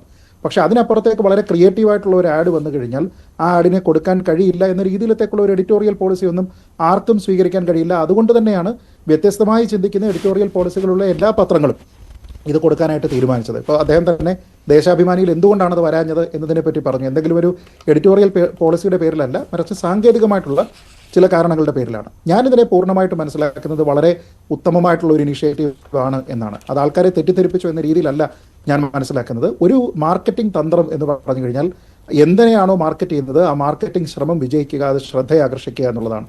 അതുകൊണ്ടാണ് ഞാൻ പറഞ്ഞത് നമ്മുടെ നാട്ടിലുള്ള പത്രങ്ങളായ പത്രങ്ങൾക്ക് ഫ്രണ്ട് പേജിൽ ഇങ്ങനെ ഒരു കളർ പരസ്യം കൊടുക്കുന്നതിന് അവർക്ക് എത്രത്തോളം പണം ചെലവായോ അതിനേക്കാൾ വളരെ വളരെ കൂടുതലായിട്ടുള്ള റിട്ടേൺ ഓഫ് ഇൻവെസ്റ്റ്മെൻറ്റ് ഇതിനോടകം തന്നെ അവർക്ക് കിട്ടിക്കഴിഞ്ഞു. ഇന്ന് ജെയിൻ യൂണിവേഴ്സിറ്റി എന്ന പേര് കേട്ടിട്ടില്ലാത്ത മലയാളികളില്ല. അതർവൈസ് സാധാരണ പോലെ ഒരു ഫസ്റ്റ് പേജ് പരസ്യം വന്നു കഴിഞ്ഞാൽ എങ്ങനെയാണ് അതിനെ സ്വീകരിക്കുക, എത്രത്തോളം ആൾക്കാർ അതിനെപ്പറ്റി അവെയറാണ് എന്ന് പറഞ്ഞു കഴിഞ്ഞാൽ അതിനേക്കാൾ കൂടുതൽ സ്വീകാര്യത അവരുടെ ഇനിഷ്യേറ്റീവിനും കിട്ടി. കാരണം അത് ഈ പറഞ്ഞതുപോലെ ഗ്രീൻ സമ്മിറ്റ് എന്ന് പറഞ്ഞിട്ടുള്ള ഒരു കാര്യമാണ്. അതിൽ കുറേ കാലമായിട്ട് അത് നടക്കുന്നുണ്ട് കേട്ടോ. അത് ഇപ്പോഴും അത് തീർന്നിട്ടില്ല. അടുത്ത ആഴ്ച ഇൻഫാക്ട് അതിൻ്റെ ഒരു സെഷനിൽ ഞാനും സംസാരിക്കാൻ എത്തുന്നുണ്ട്. സുസ്ഥിര വികസനം എന്ന് പറയുന്നതിൽ ജനാധിപത്യത്തിൻ്റെ പങ്ക്, അതാണ് വിഷയം. അപ്പോൾ ഇതൊക്കെ വളരെ പോസിറ്റീവായിട്ടുള്ള ഇനിഷ്യേറ്റീവുകളാണ്. അപ്പോൾ അതുകൊണ്ട് ഇതിനെപ്പറ്റി അല്ലെങ്കിൽ ഇങ്ങനെയുള്ള ചർച്ചകൾ ഇവിടെ നടക്കുന്നുണ്ട് എന്നതിനെപ്പറ്റി വലിയ അവയർനെസ് ആൾക്കാർക്കുണ്ടാകുന്നു. അതിലൊരു ധാർമ്മികതയാണ് നമ്മൾ പറയുന്നത് എങ്കിൽ നമ്മളൊന്ന് ആലോചിച്ച് നോക്കുക. സോഫ്റ്റ് ഡ്രിങ്ക്സ് ശരീരത്തിന് നല്ലതാണോ അല്ലയോ? വളരെ വലിയ രീതിയിലത്തേക്ക് കാർബണേറ്റഡ് വാട്ടറിലേക്ക് ഷുഗർ കണ്ടന്റിനെ ആഡ് ചെയ്യുന്നു, എന്നിട്ട് പല പല ഫ്ലേവറുകളും ചേർത്തിട്ട് അതിനെ കൊണ്ടുവരുന്നത് ശരീരത്തിന് നല്ലതാണോ എന്ന് ചോദിച്ചാൽ ആധികാരികമായിട്ട് അഭിപ്രായം പറയേണ്ടത് ആരാണ്? നമ്മുടെ നാട്ടിലുള്ള ഡോക്ടർമാരാണ്. അവരെന്ത് പറയും? ഏതെങ്കിലും ഡോക്ടർ റെക്കമെൻഡ് ചെയ്യുമോ നിങ്ങൾ സോഫ്റ്റ് ഡ്രിങ്ക് കുടിച്ചോളൂ എന്ന് റെക്കമെൻഡ് ചെയ്യുമോ? ചെയ്യില്ല. അപ്പോൾ അതുകൊണ്ട് സോഫ്റ്റ് ഡ്രിങ്ക് ആരോഗ്യത്തിന് മോശമാണ് എന്ന് പറഞ്ഞുകൊണ്ട് നാളെ ഷാരൂഖ് ഖാൻ അഭിനയിച്ചിരിക്കുന്ന, സച്ചിൻ ടെണ്ടുൽക്കർ അഭിനയിച്ചിരിക്കുന്ന ഒരു സോഫ്റ്റ് ഡ്രിങ്ക് പരസ്യം കൊണ്ടുവന്നു കഴിഞ്ഞാൽ ചാനലുകൾ അത് വേണ്ട എന്ന് വെക്കുമോ? പത്രമാധ്യമങ്ങൾ അത് വേണ്ട എന്ന് വെക്കുമോ? ഞാൻ ചോദിക്കട്ടെ, ഇവിടെ നമ്മുടെ നാട്ടിൽ ആൾക്കാരുടെ ആരോഗ്യത്തിനെ നേരിട്ട് നശിപ്പിക്കുന്ന കാര്യങ്ങൾ, ബീഡി, സിഗരറ്റ്, ഇതിൻ്റെയൊക്കെ പരസ്യമൊക്കെ ഒരു കാലത്ത് വന്നുകൊണ്ടിരുന്നതല്ലേ? എത്രയോ തവണ പണ്ടത്തെ മാഗസിനുകളിൽ കാജ ബീഡി എന്നുള്ള പരസ്യം ഞാൻ കണ്ടിട്ടുണ്ട്. ഇത് ഏതെങ്കിലും ഒരു മാധ്യമ സ്ഥാപനം ധാർമ്മികത മുൻനിർത്തി ഇനിമേൽ നമുക്കിത് കൊടുക്കേണ്ട എന്ന് തീരുമാനിച്ചത് കൊണ്ടാണോ? അല്ല, ഗവൺമെൻറ് പോളിസി ഉണ്ടായതുകൊണ്ടാണ്. ഇന്ന് തന്നെ പത്രങ്ങളിൽ വരുന്ന മറ്റു വാർത്തകൾ നമ്മൾ ആലോചിച്ച് നോക്കൂ. ധനാകർഷണ ഭൈരവ യന്ത്രം ഇല്ലേ? ഈ ധനാകർഷണ ഭൈരവ യന്ത്രം ഓൺലൈനായിട്ട് ഓർഡർ ചെയ്തിട്ട് വീട്ടിൽ ഈ സാധനം മേടിച്ച് വെച്ച് കഴിഞ്ഞാൽ ധനം കിട്ടുമെന്ന രീതിയിലത്തെ ഉറപ്പുണ്ടോ? അപ്പോൾ നമ്മൾ ധാർമ്മികത അല്ലെങ്കിൽ ഇത് ശരിയാണോ അല്ലയോ എന്ന് ചെക്ക് ചെയ്യണം എന്ന് പറഞ്ഞാൽ ഓരോ മാധ്യമ സ്ഥാപനത്തിൻ്റെ എഡിറ്റർ ആദ്യം പോയി ഈ ധനാകർഷണ ഭൈരവ യന്ത്രം ഓർഡർ ചെയ്ത് ഇത് വീട്ടിൽ കൊണ്ടുവച്ച് 15 ദിവസത്തിനകത്ത് ഇന്ന ഫലം ഉണ്ടായിട്ടുണ്ടോ, ഇന്ന പ്രശ്നം മാറിയിട്ടുണ്ടോ എന്ന കാര്യം നോക്കിയതിന് ശേഷം ഇത് ചെയ്യണം എന്ന് വെച്ച് കഴിഞ്ഞാൽ എങ്ങനെ ഇരിക്കും? ഏലസ് വിൽക്കുന്ന എത്രയോ പരസ്യങ്ങൾ ഉണ്ടാകുന്നുണ്ട്. ഗൃഹനില എല്ലാ ആൾക്കാർക്കും കറക്റ്റായിട്ട് വരുന്നുണ്ടോ? അപ്പോൾ ഇങ്ങനെയുള്ള കുറേ കാര്യങ്ങളുമായി ബന്ധപ്പെട്ടിട്ടൊക്കെ തന്നെ പരസ്യങ്ങൾ വരുന്നുണ്ട്.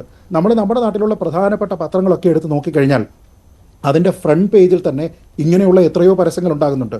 അപ്പോൾ ഇതിനെയെല്ലാം നമ്മളിങ്ങനെ കൂലങ്കഷമായി ഡൈസെക്ട് ചെയ്തിട്ട് അതിനെ ഓരോന്നിനെയും നമ്മളതിൻ്റെ ഓട്ടോപ്സി എടുക്കുന്നത് പോലെ ചെയ്തതിന് ശേഷമാണ് വരുന്നത് എങ്കിൽ ഒരു പരസ്യവും കൊടുക്കാൻ പറ്റില്ല. ഇപ്പോൾ ഏതെങ്കിലും ഒരു ജുവലറി പരസ്യം കൊടുക്കുകയാണ്, 916 ഹോൾമാർക്ക് സ്വർണ്ണമാണ്, എന്തുറപ്പാണെന്നേ? അവർ നിങ്ങളോട് പറയുന്നു 916 ഹോൾമാർക്ക് സ്വർണ്ണമാണ്, നിങ്ങൾ പോയി അവിടെ നിന്ന് ചെക്ക് ചെയ്യുമോ? നിങ്ങളുടെ മാർക്കറ്റിംഗ് ഡിപ്പാർട്ട്മെൻറ്റിലുള്ള ഒരാൾ പോയി ഈ കമ്പനിയിൽ നേരാണ് നിങ്ങൾ ഹോൾമാർക്ക് ചെയ്യുന്നുണ്ടോ എന്ന് നോക്കുമോ? ഏറ്റവും പരിശുദ്ധമായ സ്വർണം എന്ന് പറയുന്ന സമയത്ത് ഓക്കെ, നിങ്ങൾ അതിൻ്റെ കാരറ്റോമീറ്ററിൽ എന്നെ ഇത് കാണിച്ചു തരുമോ, നിങ്ങളുടെ ഡയമണ്ട് നല്ലതാണെന്ന് കാണിച്ചു തരുമോ എന്നൊക്കെ പറഞ്ഞ് ചെക്ക് ചെയ്യാൻ പറ്റുമോ? അതൊന്നും പറ്റില്ല. ഇപ്പം നമുക്ക് ഒരു ലെവൽ വരെ നമുക്ക് റെസ്പോൺസിബിൾ ആവാം. അതായത് ഇപ്പോൾ നമ്മളൊരു പ്രോഡക്റ്റ് വിൽക്കുകയാണ്, സൗന്ദര്യവർദ്ധക വസ്തുവാണ്, 10 ദിവസത്തിനുള്ളിൽ നിങ്ങൾക്ക് ഇന്ന രീതിയിലത്തേക്കുള്ള ബ്യൂട്ടി നിങ്ങൾക്ക് കിട്ടും എന്ന് പറയുമ്പോൾ അത് അങ്ങനെ അല്ല എന്നുണ്ടെങ്കിൽ അത് പിന്നെ ആൾക്കാരുടെ ഫീഡ്ബാക്ക് ഒക്കെ കിട്ടുമല്ലോ. ആ സമയത്ത് വേണമെങ്കിൽ ഒരു എഡിറ്റോറിയൽ പോളിസിയൊക്കെ കൊണ്ടുവരാം, ഇങ്ങനെയുള്ള തെറ്റായിട്ടുള്ള കാര്യങ്ങൾ പ്രസിദ്ധീകരിക്കില്ല എന്ന് പറയാം. പക്ഷേ അതല്ലാതെ ഒരു നല്ല നൂതനമായിട്ടുള്ള ഒരു മാർക്കറ്റിംഗ് തന്ത്രം അത് കൊണ്ടുവന്നതിൻ്റെ പേരിലൊന്നും ഇത് ചെയ്യാൻ പറ്റില്ല. നമ്മുടെ നാട്ടിൽ 250 രൂപയ്ക്ക് മൊബൈൽ ഫോൺ കിട്ടും വിത്ത് കണക്ഷൻ എന്ന് പറഞ്ഞുകൊണ്ടുണ്ടായിരുന്ന പരസ്യം 1-ാം പേജിൽ കൊടുത്തിരിക്കുന്ന പത്രങ്ങളുണ്ട്. അങ്ങനെ നോക്കിക്കഴിഞ്ഞാൽ അതിൻ്റെ പേരിൽ ഇങ്ങനെയുള്ള ചർച്ചകളാണ് വന്നിട്ടുള്ളത്. ഞാനിതിൽ മനസ്സിലാക്കുന്ന ഒരൊറ്റ കാര്യം മാത്രമേ ഉള്ളൂ, മറ്റു പല കാര്യങ്ങളും കൗതുകമാകുമ്പോൾ പോലും ആൾക്കാർക്ക് ഏറ്റവും കൂടുതൽ ഒരു പക്ഷേ ആശങ്ക ഉണ്ടായിരുന്നത് നോട്ട് നിരോധനവുമായി ബന്ധപ്പെട്ട്. അതാണ് പ്രശ്നം വന്നത്. ശ്രീ എം ജി രാധാകൃഷ്ണൻ മുതിർന്ന മാധ്യമ പ്രവർത്തകൻ കൂടി ടെലിഫോൺ ലൈനിലുണ്ട്. Shri M G Radhakrishnan sir, ഇവിടെ ഈ ചർച്ചയിൽ പങ്കെടുത്ത പലരും പങ്കുവച്ച ഒരു വികാരമുണ്ട്. കാരണം മാധ്യമരംഗം അല്ലാതെ തന്നെ പ്രതിസന്ധിയിലാണ്. പല പത്രങ്ങളുടെയും ഓഫീസുകൾ, യൂണിറ്റുകളൊക്കെ അടച്ചുപൂട്ടുന്ന പശ്ചാത്തലമുണ്ട്. പരസ്യമാണ് പ്രധാനപ്പെട്ട വരുമാനം. അതിന് മാധ്യമപ്രവർത്തകർക്ക് ശമ്പളം കിട്ടണം, വ്യവസായം മുന്നോട്ട് പോകണം, അങ്ങനെ ഒരുപാട് കാര്യങ്ങളുണ്ട്. അങ്ങനെ അതിന് ഇത്തരം മാർഗങ്ങൾ സ്വീകരിച്ചാൽ, അതിന് പണം കിട്ടിയാൽ എന്താണ് പ്രശ്നം എന്നുള്ളതാണ്. നിർഭാഗ്യകരമെന്ന് പറയാനുള്ള രഞ്ജിത്ത്, ഇത് മാധ്യമപ്രവർത്തനം മറ്റേതൊരു പ്രവർത്തനം പോലെ അടിസ്ഥാനപരമായ ചില മൂല്യങ്ങൾ അടിസ്ഥാനമാക്കിയാണ് അത് പ്രവർത്തിക്കേണ്ടത്. അത് എവിടം വരെ പോകാം എന്നുള്ളത് സംബന്ധിച്ചാണ് തർക്കം. ഇവിടെ ഇപ്പോൾ വന്നിരിക്കുന്നത് മാധ്യമപ്രവർത്തനത്തിന്റെ ഏറ്റവും വലിയ, നേരത്തെ പറഞ്ഞ പോലെ ഗുരുതരമായ ഭീഷണികൾ നേരിടുന്ന ഒരു കാലഘട്ടത്തിൽ അതിന്റെ വിശ്വാസ്യതയെ വീണ്ടും തകർക്കുന്ന രീതിയിലുള്ള ഒരു തരത്തിലുള്ള പരസ്യ ആശ്രിതത്വം, അതാണ് ഇന്നിപ്പോൾ പുതിയതായിട്ട് ഇന്നത്തെ ദിവസം നമ്മൾ കണ്ടിരിക്കുന്നത്. ഇത് മാധ്യമപ്രവർത്തനം എവിടെ വരെയാണ് ഒത്തുതീർപ്പുകൾക്ക് തയ്യാറാകുന്നത് എന്ന് സംബന്ധിച്ച് ഒരു മിനിമമായിട്ടുള്ള ഒരു മര്യാദയെങ്കിലും, ഒരു മിനിമം നിയമമെങ്കിലും, ഒരു പെരുമാറ്റ സംഹിതയെങ്കിലും ഇല്ലെങ്കിൽ ഇത് അടിസ്ഥാനപരമായി അല്ലെങ്കിൽ ആത്യന്തികമായി മാധ്യമങ്ങളുടെ തന്നെ സ്വാതന്ത്ര്യത്തിന്റെയും അതിന്റെ പ്രവർത്തന രീതിയുടെയും അതിന്റെ ഏറ്റവും പ്രധാനമായിട്ട് അതിന്റെ വിശ്വാസ്യതയുടെയും കടക്കൽ കത്തിവെക്കുന്നതിലേക്കാണ് എത്തുക. ഇപ്പോൾ ഇതാ പെയ്ഡ് ന്യൂസ് എന്ന് നമ്മൾ പറയുന്നത് എന്തുകൊണ്ടാണ് മഹാമോശമായ കാര്യമാണെന്ന് പറയുന്നത്? അത് വാർത്ത പണം സ്വീകരിച്ച് അത് വാർത്തയാണ് എന്നുള്ള തെറ്റിദ്ധരിപ്പിച്ചുകൊണ്ട് അത് വിതരണം ചെയ്യുക. ഇപ്പോൾ പരസ്യം എന്ന് പറയുന്നത് പരസ്യമായി തന്നെ കൊടുക്കുന്നത് വാസ്തവത്തിൽ അവിടെയും ചില കോഡ് ഓഫ് എത്തിക്സ് ഉണ്ട്. അത് പരസ്യ സ്ഥാപനങ്ങൾക്കും ഉണ്ട്, പരസ്യക്കാർക്കും ഉണ്ട്, പത്രങ്ങൾക്കും ഉണ്ട്. ഒരു തരത്തിലുള്ള അടിസ്ഥാനപരമായിട്ടുള്ള ചില മൂല്യങ്ങൾക്ക് വിരുദ്ധമായിട്ടുള്ള പരസ്യങ്ങൾ സ്വീകരിക്കാതിരിക്കുന്ന പത്രങ്ങൾ ധാരാളമുണ്ട്. അതുപോലെ തന്നെയാണ് ഈ പത്രങ്ങൾ. ഇതെല്ലാം അതിന്റെ എല്ലാ പരിധികളും അതിന്റെ എല്ലാ സീമകളും ലംഘിക്കുമ്പോഴാണ് 1-ാം പേജ് നിങ്ങൾ വാർത്ത എന്ന് തെറ്റിദ്ധരിപ്പിച്ചുകൊണ്ട് ഒരു പരസ്യത്തിന് വേണ്ടി വേദി ഒരുക്കുക എന്നുള്ളത്. അത് നമ്മുടെ മാധ്യമ പ്രവർത്തനം കാലങ്ങളായി നേരിടുന്ന ഒരു പ്രശ്നമാണ്. ഈ മൂലധനത്തിനുള്ള അടിമത്വം അല്ലെങ്കിൽ വിപണിയുള്ള അടിമത്വം, അതൊക്കെ ഒരു ആരോഗ്യകരമായ രീതിയിൽ ഉണ്ടാവേണ്ടതാണ്. പക്ഷെ അതിനപ്പുറം കടക്കുമ്പോഴാണ് മാധ്യമങ്ങൾ ആത്മഹത്യ ചെയ്യുന്ന അവസ്ഥയിലേക്ക് പോകുന്നത്, മാധ്യമങ്ങൾ സ്വന്തം വിശ്വാസത്തെ തകർക്കുന്നത്. അത് പ്രത്യേകിച്ച് ഇന്നത്തെ കാലഘട്ടത്തിൽ കൂടുതൽ ഭീകരമായ ഭീഷണികൾ നേരിടുന്ന മുഖ്യധാര മാധ്യമ പ്രവർത്തനം പലതരത്തിലുള്ള ഭീഷണികൾ നേരിടുമ്പോൾ അതിനുള്ള പരിഹാരം ഇങ്ങനെ സ്വന്തം വിശ്വാസത്തിലേക്ക് വീണ്ടും പുതിയ തൂക്കുകാർ കൊണ്ടുവരിക എന്നുള്ളതാണെന്ന് എനിക്ക് തോന്നുന്നില്ല. അതൊരു പക്ഷേ ഒരു പഴയ സ്കൂളിന്റെ ഭാഗമായിട്ട് വിശ്വസിക്കുന്നതാവും. എന്നാലും അടിസ്ഥാനപരമായി ഇത് മാധ്യമധർമ്മത്തിനും മാധ്യമ മര്യാദയ്ക്കും ജനാധിപത്യത്തിനും എല്ലാത്തിനും വിരുദ്ധമാണ് എന്നാണ് എൻ്റെ അഭിപ്രായം. നന്ദി sir. Shri M G Radhakrishnan സാറാണ് പ്രതികരിച്ചത്. ശ്രീകുമാർ, ഇവിടെ ഈ അദ്ദേഹം പറഞ്ഞതുപോലെ പരസ്യങ്ങൾ വേണം, നിലനിൽപ്പിനായുള്ള പോരാട്ടമുണ്ട്, പല പ്രശ്നങ്ങളുണ്ട്, വിശ്വാസം നഷ്ടപ്പെടുന്ന കാലം കൂടിയുണ്ട് മാധ്യമങ്ങൾക്ക് പൊതുവെ. ഇതിപ്പോൾ ദൃശ്യമാധ്യമങ്ങളായാലും പത്രമാധ്യമങ്ങളായാലും ഒക്കെ വായനക്കാർ കുറയുന്ന പശ്ചാത്തലമൊക്കെ ഉണ്ട്. ഇന്ന് പലരും സോഷ്യൽ മീഡിയയിലൂടെയൊക്കെ ഞാൻ വായിച്ചത് ഇപ്പോഴും വന്നുകൊണ്ടിരിക്കുന്നു, ഞങ്ങൾ മനോരമ ഉപേക്ഷിക്കുന്നു, മാതൃഭൂമി ഉപേക്ഷിക്കുന്നു, മറ്റു മാർഗങ്ങൾ തേടുന്നു എന്നൊക്കെ പറയുമ്പോൾ ആ ഒരു വിശ്വാസ്യത എന്നൊരു കാര്യം കൂടി മുൻനിർത്തണം എന്നുള്ള അഭിപ്രായവും ഉയർന്നു വരുന്നുണ്ടല്ലോ.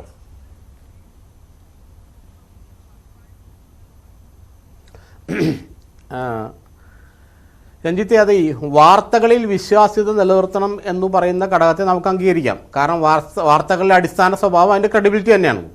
കാരണം എന്ന് പറഞ്ഞാൽ എന്ത് എപ്പോൾ എങ്ങനെ നടന്നു എന്നുള്ളത് വിശദീകരിക്കുന്നതാണല്ലോ വാർത്ത. പക്ഷേ അതിനേക്കാൾ ഉപരി വാർത്തകൾ ജനങ്ങളിലേക്ക് എത്തുന്നത് ഏത് മീഡിയത്തിലാണ്? ആ മീഡിയം നിലനിൽക്കണ്ടേ? ആ മീഡിയം നിലനിൽക്കാതെ എങ്ങനെ നിങ്ങൾക്ക് വാർത്തകൾ ജനങ്ങളിലേക്ക് എത്തിക്കും? ഇപ്പോൾ നിങ്ങൾക്ക് രഞ്ജിത്തിന് മുമ്പിലിരിക്കുന്ന ക്യാമറാമാനും ഈ പറയുന്ന ഡിസൈനർക്കൊക്കെ ശമ്പളം കിട്ടിയില്ലെങ്കിൽ നിങ്ങൾ ഈ വാർത്ത എങ്ങനെ ജനങ്ങളിലേക്ക് എത്തിക്കും? അപ്പോൾ അടിസ്ഥാനപരമായിട്ട് ഒരു വ്യവസായത്തിൻ്റെ അടിസ്ഥാനം ലാഭമാണ്. ആ ലാഭം എന്തിനാണ് ഉണ്ടാവേണ്ടത്? അതിൽ തൊഴിലാളികളെ നിലനിർത്താൻ വേണ്ടിയിട്ടാണ്. ലാഭം എപ്പോഴും അത് തൊഴിലാളികളെ നിലനിർത്താനും വീണ്ടും തൊഴിലാളികളെ കൊണ്ടുവരാനും അതനുസരിച്ച് അവരുടെ പ്രൊഡക്ടിവിറ്റിയുടെ സൈസ് വോളിയം കൂട്ടാനും വേണ്ടിയിട്ടാണ് ഒരു വ്യവസായത്തിൽ ലാഭം ഉണ്ടാകുന്നത്. ലാഭം ഇല്ലാതെ വരുമ്പോൾ ആ വ്യവസായം അവിടെ അവസാനിക്കുകയാണ്. അതിൻ്റെ എൻഡിങ് ആണ്. ലാഭം ഇല്ലെങ്കിൽ വ്യവസായത്തിൻ്റെ എൻഡിങ് ആണ്. അപ്പോൾ ഈ പുതിയ കാലഘട്ടത്തിൽ പ്രത്യേകിച്ച് പത്രങ്ങൾ വലിയ വെല്ലുവിളി ഓൺലൈൻ മീഡിയ എന്നും ഡിജിറ്റൽ മീഡിയകളിൽ നിന്നും യൂട്യൂബ് ചാനലുകളിൽ നിന്നൊക്കെ നേരിടുന്ന സമയത്ത് ഇവയ്ക്ക് ഈ നിലനിന്നാൽ മാത്രമേ വിശ്വാസ്യതയുള്ള വാർത്തകൾ ജനങ്ങളിലേക്ക് കൊടുക്കാൻ പറ്റും. ഇപ്പം ചെറിയൊരു ഉദാഹരണം പറഞ്ഞുതരാം. ഇപ്പോഴും പല ആളുകളും സർക്കാരിൻ്റെ അറിയിപ്പുകൾക്കായി ആശ്രയിക്കുന്നത് പത്രങ്ങളെയാണ്. നമ്മളിപ്പോൾ നമ്മൾ മാതൃഭൂമി എടുത്താലും മനോരമ എടുത്താലും മറ്റേത് പത്രങ്ങൾ എടുത്താലും കൃത്യമായിട്ട് സർക്കാരിൻ്റെ അറിയിപ്പുകൾ, യൂണിവേഴ്സിറ്റി അറിയിപ്പുകൾ, പിന്നെ സ്കോളർഷിപ്പിൻ്റെ കാര്യങ്ങൾ, പൈസ, ഈവൻ നമ്മുടെ ഇന്ന പ്രദേശത്ത് MD റോഡിൽ നാളെ 5 മണി മുതൽ രാവിലെ 8 മുതൽ വൈകിട്ട് 5 വരെ കറണ്ട് ഉണ്ടാകില്ല എന്ന് പോലും നമ്മൾ അറിയുന്നത് പത്രങ്ങളിൽ നിന്നാണ്. അപ്പോൾ അത്തരം വാർത്തകളെ അറിയാൻ ഇപ്പോഴും ജനങ്ങൾ ആശ്രയിക്കുന്ന പത്രങ്ങളെ. പക്ഷേ ഇത് നിലനിന്നാൽ മാത്രമേ ഇതിനെ ആശ്രയിക്കാൻ കഴിയുള്ളൂ. അടിസ്ഥാനപരമായിട്ട് എക്സിസ്റ്റൻസ് ആണ് അടിസ്ഥാനപരമായിട്ട് ഏറ്റവും വലിയ വിഷയം. അപ്പോൾ പിന്നെ എക്സിസ്റ്റൻസ് നിലനിർത്തിക്കൊണ്ട് ക്രെഡിബിലിറ്റി ഉണ്ടാക്കുക എന്നുള്ളത് മാത്രമാണ് പത്രങ്ങൾക്ക് മുന്നിൽ കരണീയമായിട്ടുള്ള ഏക കാര്യം. അപ്പോൾ എക്സിസ്റ്റൻസ് അവിടെ വേണം. ഈ പത്രങ്ങൾ നിലനിർത്താൻ മാത്രമേ ജനങ്ങൾക്ക് കൃത്യമായിട്ട് ക്രെഡിബിളായിട്ടുള്ള വാർത്തകൾ അറിയാൻ കഴിയൂ. അപ്പോൾ നിലനിൽപ്പ് എന്നുള്ളത് അടിസ്ഥാന ഘടകം തന്നെയാണ്. ആ നിലനിൽപ്പിന് പരസ്യങ്ങൾ ആവശ്യമാണ്. പരസ്യങ്ങൾ എങ്ങനെ കൊടുക്കണമെന്ന് തീരുമാനിക്കുന്നത് പരസ്യദാതാവാണ്. അപ്പോൾ പരസ്യദാതാവിൽ നിന്ന് പരസ്യങ്ങൾ സ്വീകരിക്കുമ്പോൾ പരസ്യദാതാവിൻ്റെ ഇഷ്ടത്തിനും താല്പര്യങ്ങൾക്കനുസരിച്ച് പരസ്യങ്ങൾ ഡിസ്പ്ലേ ചെയ്യേണ്ടി വരും. അതാണ് ഇന്ന് കണ്ടത്. ഇപ്പോൾ ജെയിൻ യൂണിവേഴ്സിറ്റിയുടെ താല്പര്യത്തിനനുസരിച്ചാണ് ഈ പത്രങ്ങളെല്ലാവരും ഡിസ്പ്ലേ ചെയ്തത്. അല്ലാണ്ട് മാതൃഭൂമിയുടെ, മനോരമയുടെ, കേരളകൗമുദിയുടെ താല്പര്യം അനുസരിച്ച് എല്ലാ പത്രം വന്നത്. പരസ്യദാതാവിൻ്റെ താല്പര്യം എന്തായിരുന്നു അതാണ് അവിടെ കീപ്പപ്പ് ചെയ്തത്. അതില്ലാതെ ഇവർ പണം കൊടുക്കില്ല. അപ്പോൾ പണം കിട്ടിയില്ലെങ്കിൽ പരസ്യം പ്രസിദ്ധീകരിക്കേണ്ട അർത്ഥവുമില്ല. അപ്പോൾ അവിടെ ഒരു ക്രെഡിബിലിറ്റി എന്ന് പറയുന്നത് എനിക്ക് തോന്നുന്നു അവിടെ ഒരു വെള്ളത്തിൽ വരച്ച വരെയാണ്. കാരണം അവിടെ അടിസ്ഥാനപരമായിട്ട് നിലനിൽപ്പ് തന്നെയാണ് വിഷയം. കാരണം നിലനിൽപ്പിലേക്ക് മുകളിൽ നിങ്ങളുടെ വിശ്വാസ്യത സ്ഥാപിക്കണം എന്ന് വെച്ചാൽ നിങ്ങൾ ഇല്ലാതായി പോവുക എന്നുള്ളതാണ് അതിൻ്റെ അർത്ഥം. നിങ്ങളില്ലാതായിട്ട് പിന്നെ ഞാൻ ചത്ത് മീൻ പിടിക്കാൻ പറ്റില്ല എന്ന് പറയട്ടില്ലേ? നമ്മൾ ചത്ത് മീൻ പിടിക്കാൻ പറ്റില്ല. കാരണം മീൻ പിടിക്കണമെങ്കിൽ നിങ്ങൾ വേണം. എങ്കിൽ മാത്രമേ മീൻ പിടിക്കാനും വിൽക്കാനും സാധിക്കുകയുള്ളൂ. അപ്പോൾ അടിസ്ഥാനപരമായിട്ട് പരസ്യദാതാവിൻ്റെ താല്പര്യം അവിടെ ആ പത്രങ്ങൾ കീപ്പപ്പ് ചെയ്തു അല്ലെങ്കിൽ മെയിൻറ്റെയിൻ ചെയ്തു എന്ന് മാത്രമേ ഉള്ളൂ അതിനകത്ത്. അത് ഇത്ര വലിയൊരു മറ്റേ പ്രത്യയശാസ്ത്ര പ്രശ്നമാണെന്നോ ദാർശനിക പ്രശ്നമാണെന്നൊന്നും എനിക്ക് അഭിപ്രായമില്ല. കാരണം പത്രങ്ങൾ നിലനിൽക്കണമെങ്കിൽ ഇപ്പോൾ ഇനി ഇത്തരത്തിലുള്ള പരസ്യങ്ങൾ ഉണ്ടായേ പറ്റൂ, അതിന് പറ്റിയ പരസ്യദാതാക്കൾ ഉണ്ടായേ പറ്റൂ. എങ്കിൽ മാത്രമേ പത്രങ്ങൾക്കും അതിൻ്റെ ജീവനക്കാർക്കും ഇപ്പോൾ നാളെ മുതൽ എല്ലാത്തിനും ഓൺലൈൻ ആവാൻ പറ്റില്ലല്ലോ. ഇപ്പോൾ ഓൺലൈൻ എന്ന് പറഞ്ഞാൽ നമുക്ക് 100 പേരുടെ ഒരു പത്രസ്ഥാപനത്തിൽ 100 പേര് വേണമെങ്കിൽ അത് ഓൺലൈനാക്കിയാൽ 10 പേര് മതി. ബാക്കി 90 പേരോടെ പോകും. ഈ 90 പേർക്ക് ജീവിക്കണ്ടേ? അപ്പോൾ ഈ 90 പേരെയും കൂടെ ഉൾക്കൊള്ളുന്ന 90 ആളുകളെയും കൂടെ ഉൾക്കൊള്ളുന്ന ഒരു സംവിധാനം നിലനിൽക്കാൻ വേണ്ടി പരസ്യദാതാക്കളുടെ ഇത്തരം ചില ക്രമീകരണങ്ങൾ, ഇത്തരം താല്പര്യങ്ങൾ പരിപാലിച്ചാൽ മതിയാകൂ. അതിൽ നിങ്ങൾ താൻ ചത്ത് മീൻ പിടിക്കാൻ പറ്റില്ല.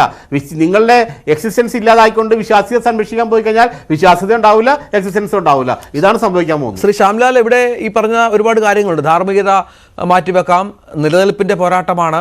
അവിടെ ഒരു പരസ്യദാതാവ് ഇങ്ങനെയൊരു പരസ്യം നൽകാൻ തയ്യാറായാൽ അതിന് ലക്ഷക്കണക്കിന് രൂപ ഓഫർ ചെയ്താൽ ഒരുപക്ഷെ നേരത്തെയൊക്കെ ലഭിക്കുന്നതിനേക്കാളും എത്രയോ ഇരട്ടി പണം നൽകാമെന്ന് പറഞ്ഞു വന്നാൽ അത് ഒരു ഓഫറായി സ്വീകരിക്കുക, അത് പ്രസിദ്ധീകരിക്കുക. അവിടെ ഈ പറഞ്ഞ മൂല്യങ്ങൾക്കും ധാർമ്മികതയ്ക്കും മറ്റ് ഘടകങ്ങൾക്കും ഒന്നും യാതൊരു സ്ഥാനമില്ലാതായി മാറും. സ്വാഭാവികമാണ്. പുതിയ കാലമാണ്, പുതിയ യുഗമാണ്.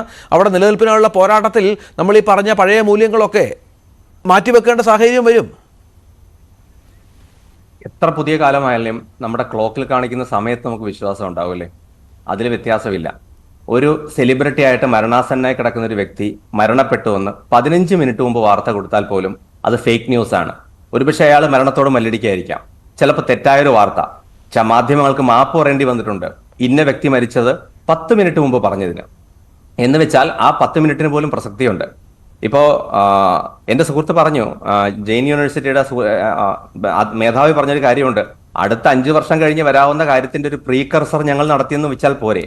അതായത് അങ്ങനെ ആർക്കും നമ്മുടെ മുമ്പിലേക്ക് ഒരു ഫേക്ക് ന്യൂസുകളുടെ ഒരു ശൃംഖല കാശ് കൊടുത്താൽ ചെയ്യാൻ പറ്റുമെന്നൊരു തലത്തിലേക്ക് കാര്യങ്ങൾ മാറിയാൽ ഞാൻ എൻ്റെ പത്രത്തിന്റെ ഫ്രണ്ട് പേജിൽ കാണുന്ന വാർത്തകൾക്ക് തീയതിക്ക് എന്താണ് വിശ്വാസം എന്ന് ചോദ്യമുണ്ട്. തീയതി പോലും തെറ്റാണ്. അതുപോട്ടെ, തീയതിയാണ് സാധാരണ നമ്മൾ വിശ്വസിക്കുന്നത് പറയും. അപ്പൊ അതുൾപ്പെടെയുള്ള കാര്യങ്ങളിൽ വേറൊരാൾക്ക് സ്വാധീനിക്കാൻ പറ്റുമെന്ന അപകടകരമായ ഒരു സാഹചര്യത്തിലേക്കാണ് പോകുന്നതാണ്. ഇപ്പൊ ദാർശനികതയൊക്കെ മാറ്റി വെക്കാൻ പറയാം, പുതിയ കാലമാണെന്ന് പറയാം. അപ്പോഴും എനിക്ക് എൻ്റെ ഫാക്റ്റുകൾ അറിയാനുള്ള എൻ്റെ അവകാശത്തെ നിഷേധിക്കാൻ പറ്റില്ല. ഞാൻ പത്രം വരയ്ക്കുമ്പോൾ ആദ്യം കാണുന്ന വാർത്ത വിശ്വസിക്കണമെന്നാണ് ഞാൻ കരുതുന്നത്. കാരണം ഒരു പ്രിന്റഡ് മാധ്യമത്തിന് കുറച്ചുകൂടെ ആധികാരികത ഉണ്ടെന്നും ഒരു ഓൺലൈൻ തലത്തിലോ അല്ലെങ്കിൽ ഞാൻ കാണുന്ന ലൈവ് മാധ്യമങ്ങൾക്ക് എപ്പോഴും തിരുത്താൻ, അടുത്ത നിമിഷം തിരുത്താനുള്ള സ്വാതന്ത്ര്യം ഉണ്ടെന്നും പ്രിന്റഡ് മാധ്യമങ്ങൾക്ക് മിനിമം 24 മണിക്കൂറെങ്കിലും അതിന്റെ ആധികാരികത നിലനിർത്തേണ്ടി വരും എന്ന് വിശ്വസിക്കുന്ന ഒരാളാണ് ഞാൻ. അപ്പം അങ്ങനെ ഒരു പത്രത്തിലെ ഫ്രണ്ട് പേജ് വാർത്തയെന്ന് തെറ്റിദ്ധരിപ്പിക്കുന്ന, ഇപ്പോൾ എൻ്റെ വിളിച്ചു ചോദിച്ച 5 സുഹൃത്തുക്കളിൽ 3 പേർക്ക് തിരുത്താൻ പറ്റുമെന്ന് ഇദ്ദേഹം പറയുന്നത് അദ്ദേഹത്തിന്റെ സോഷ്യൽ ബബിൾ അതായതുകൊണ്ടാണ്. അങ്ങനെ അല്ലാത്ത സോഷ്യൽ ബബിളുള്ള വ്യക്തികളെ കുറിച്ച് ചിന്തിക്കാത്തത് കൊണ്ടാണ്. എനിക്ക് ചുറ്റും അങ്ങനെ വലിയ സമൂഹമുണ്ട്. ആ സമൂഹത്തിൽ ഇപ്പോഴെന്താ ഈ നിമിഷം വരെ വിശ്വസിക്കാത്തവരുണ്ട്. ഫേസ്ബുക്ക് പോസ്റ്റുകൾ നോക്കിയാൽ കാണാം, എൻ്റെ പോസ്റ്റുകൾ കണ്ടതുകൊണ്ടാണ് കാര്യം മനസ്സിലായെന്ന് പറഞ്ഞ, എന്നാൽ വിദ്യാഭ്യാസമുള്ള വളരെയധികം പ്രൊഫഷണലി വർക്ക് ചെയ്യുന്ന വ്യക്തികളുണ്ട്. ഇവരൊക്കെ തെറ്റിദ്ധരിപ്പിക്കപ്പെട്ടെങ്കിൽ, ഞാൻ പറയുന്നു ഒരാളെങ്കിലും തെറ്റിദ്ധരിപ്പിക്കപ്പെട്ടെങ്കിൽ അതൊരു തെറ്റാണെന്ന് സമ്മതിക്കണം. അതാണ് ആദ്യത്തെ കാര്യം. ഞങ്ങൾ നൂതനമായ മാധ്യമ മാർക്കറ്റിംഗ് ആണ്, ശരിയാണ്. ആളുകൾ സംസാരിക്കുന്നുണ്ട്, ഇന്ന് എല്ലാവരും ചർച്ച ചെയ്യുന്നുണ്ട്. എന്താണ് ചർച്ച ചെയ്യുന്നത് ഒന്ന് സ്ക്രോൾ ചെയ്ത് നോക്കുക. എന്താണ് അതിനെക്കുറിച്ച് സംസാരിക്കുന്നത്, എത്ര പേര് പോസിറ്റീവായിട്ട് സംസാരിക്കുന്നുണ്ട്. ആ ആശയം എന്ന രീതിയിൽ ഓക്കെ, ആശയങ്ങൾ നല്ലതാണ്. പക്ഷേ ആശയങ്ങൾ വളരെ ബേസിക് ആയിട്ടുള്ള ഒരു പത്രത്തിൽ നിന്ന് ഞാൻ പ്രതീക്ഷിക്കുന്ന ഏറ്റവും അടിസ്ഥാന കാര്യം, സത്യം പറഞ്ഞാൽ ഞാനൊരു ഒരു ലൈവ് ചാനലിൽ നിന്ന് ഞാനൊന്നും പ്രതീക്ഷിക്കുന്നില്ല ഇപ്പോൾ. കാരണം നിങ്ങൾക്ക് ചിലപ്പോൾ ഒരു തെറ്റ് പറ്റാം, അല്ലെങ്കിൽ വേറെ രാവിലെ ഒരു മാധ്യമത്തിൽ അവർക്ക് ലൈവായിട്ട് തെറ്റായി പറഞ്ഞു, ഒരു കുഴപ്പമില്ല, അവർക്ക് 5 മിനിറ്റിൽ തിരുത്താൻ പറ്റും. നിങ്ങളെ പത്രത്തിന് തിരുത്താൻ പറ്റില്ല, നിങ്ങളുടെ മുമ്പിൽ അത് ഇരിക്കുകയാണ്.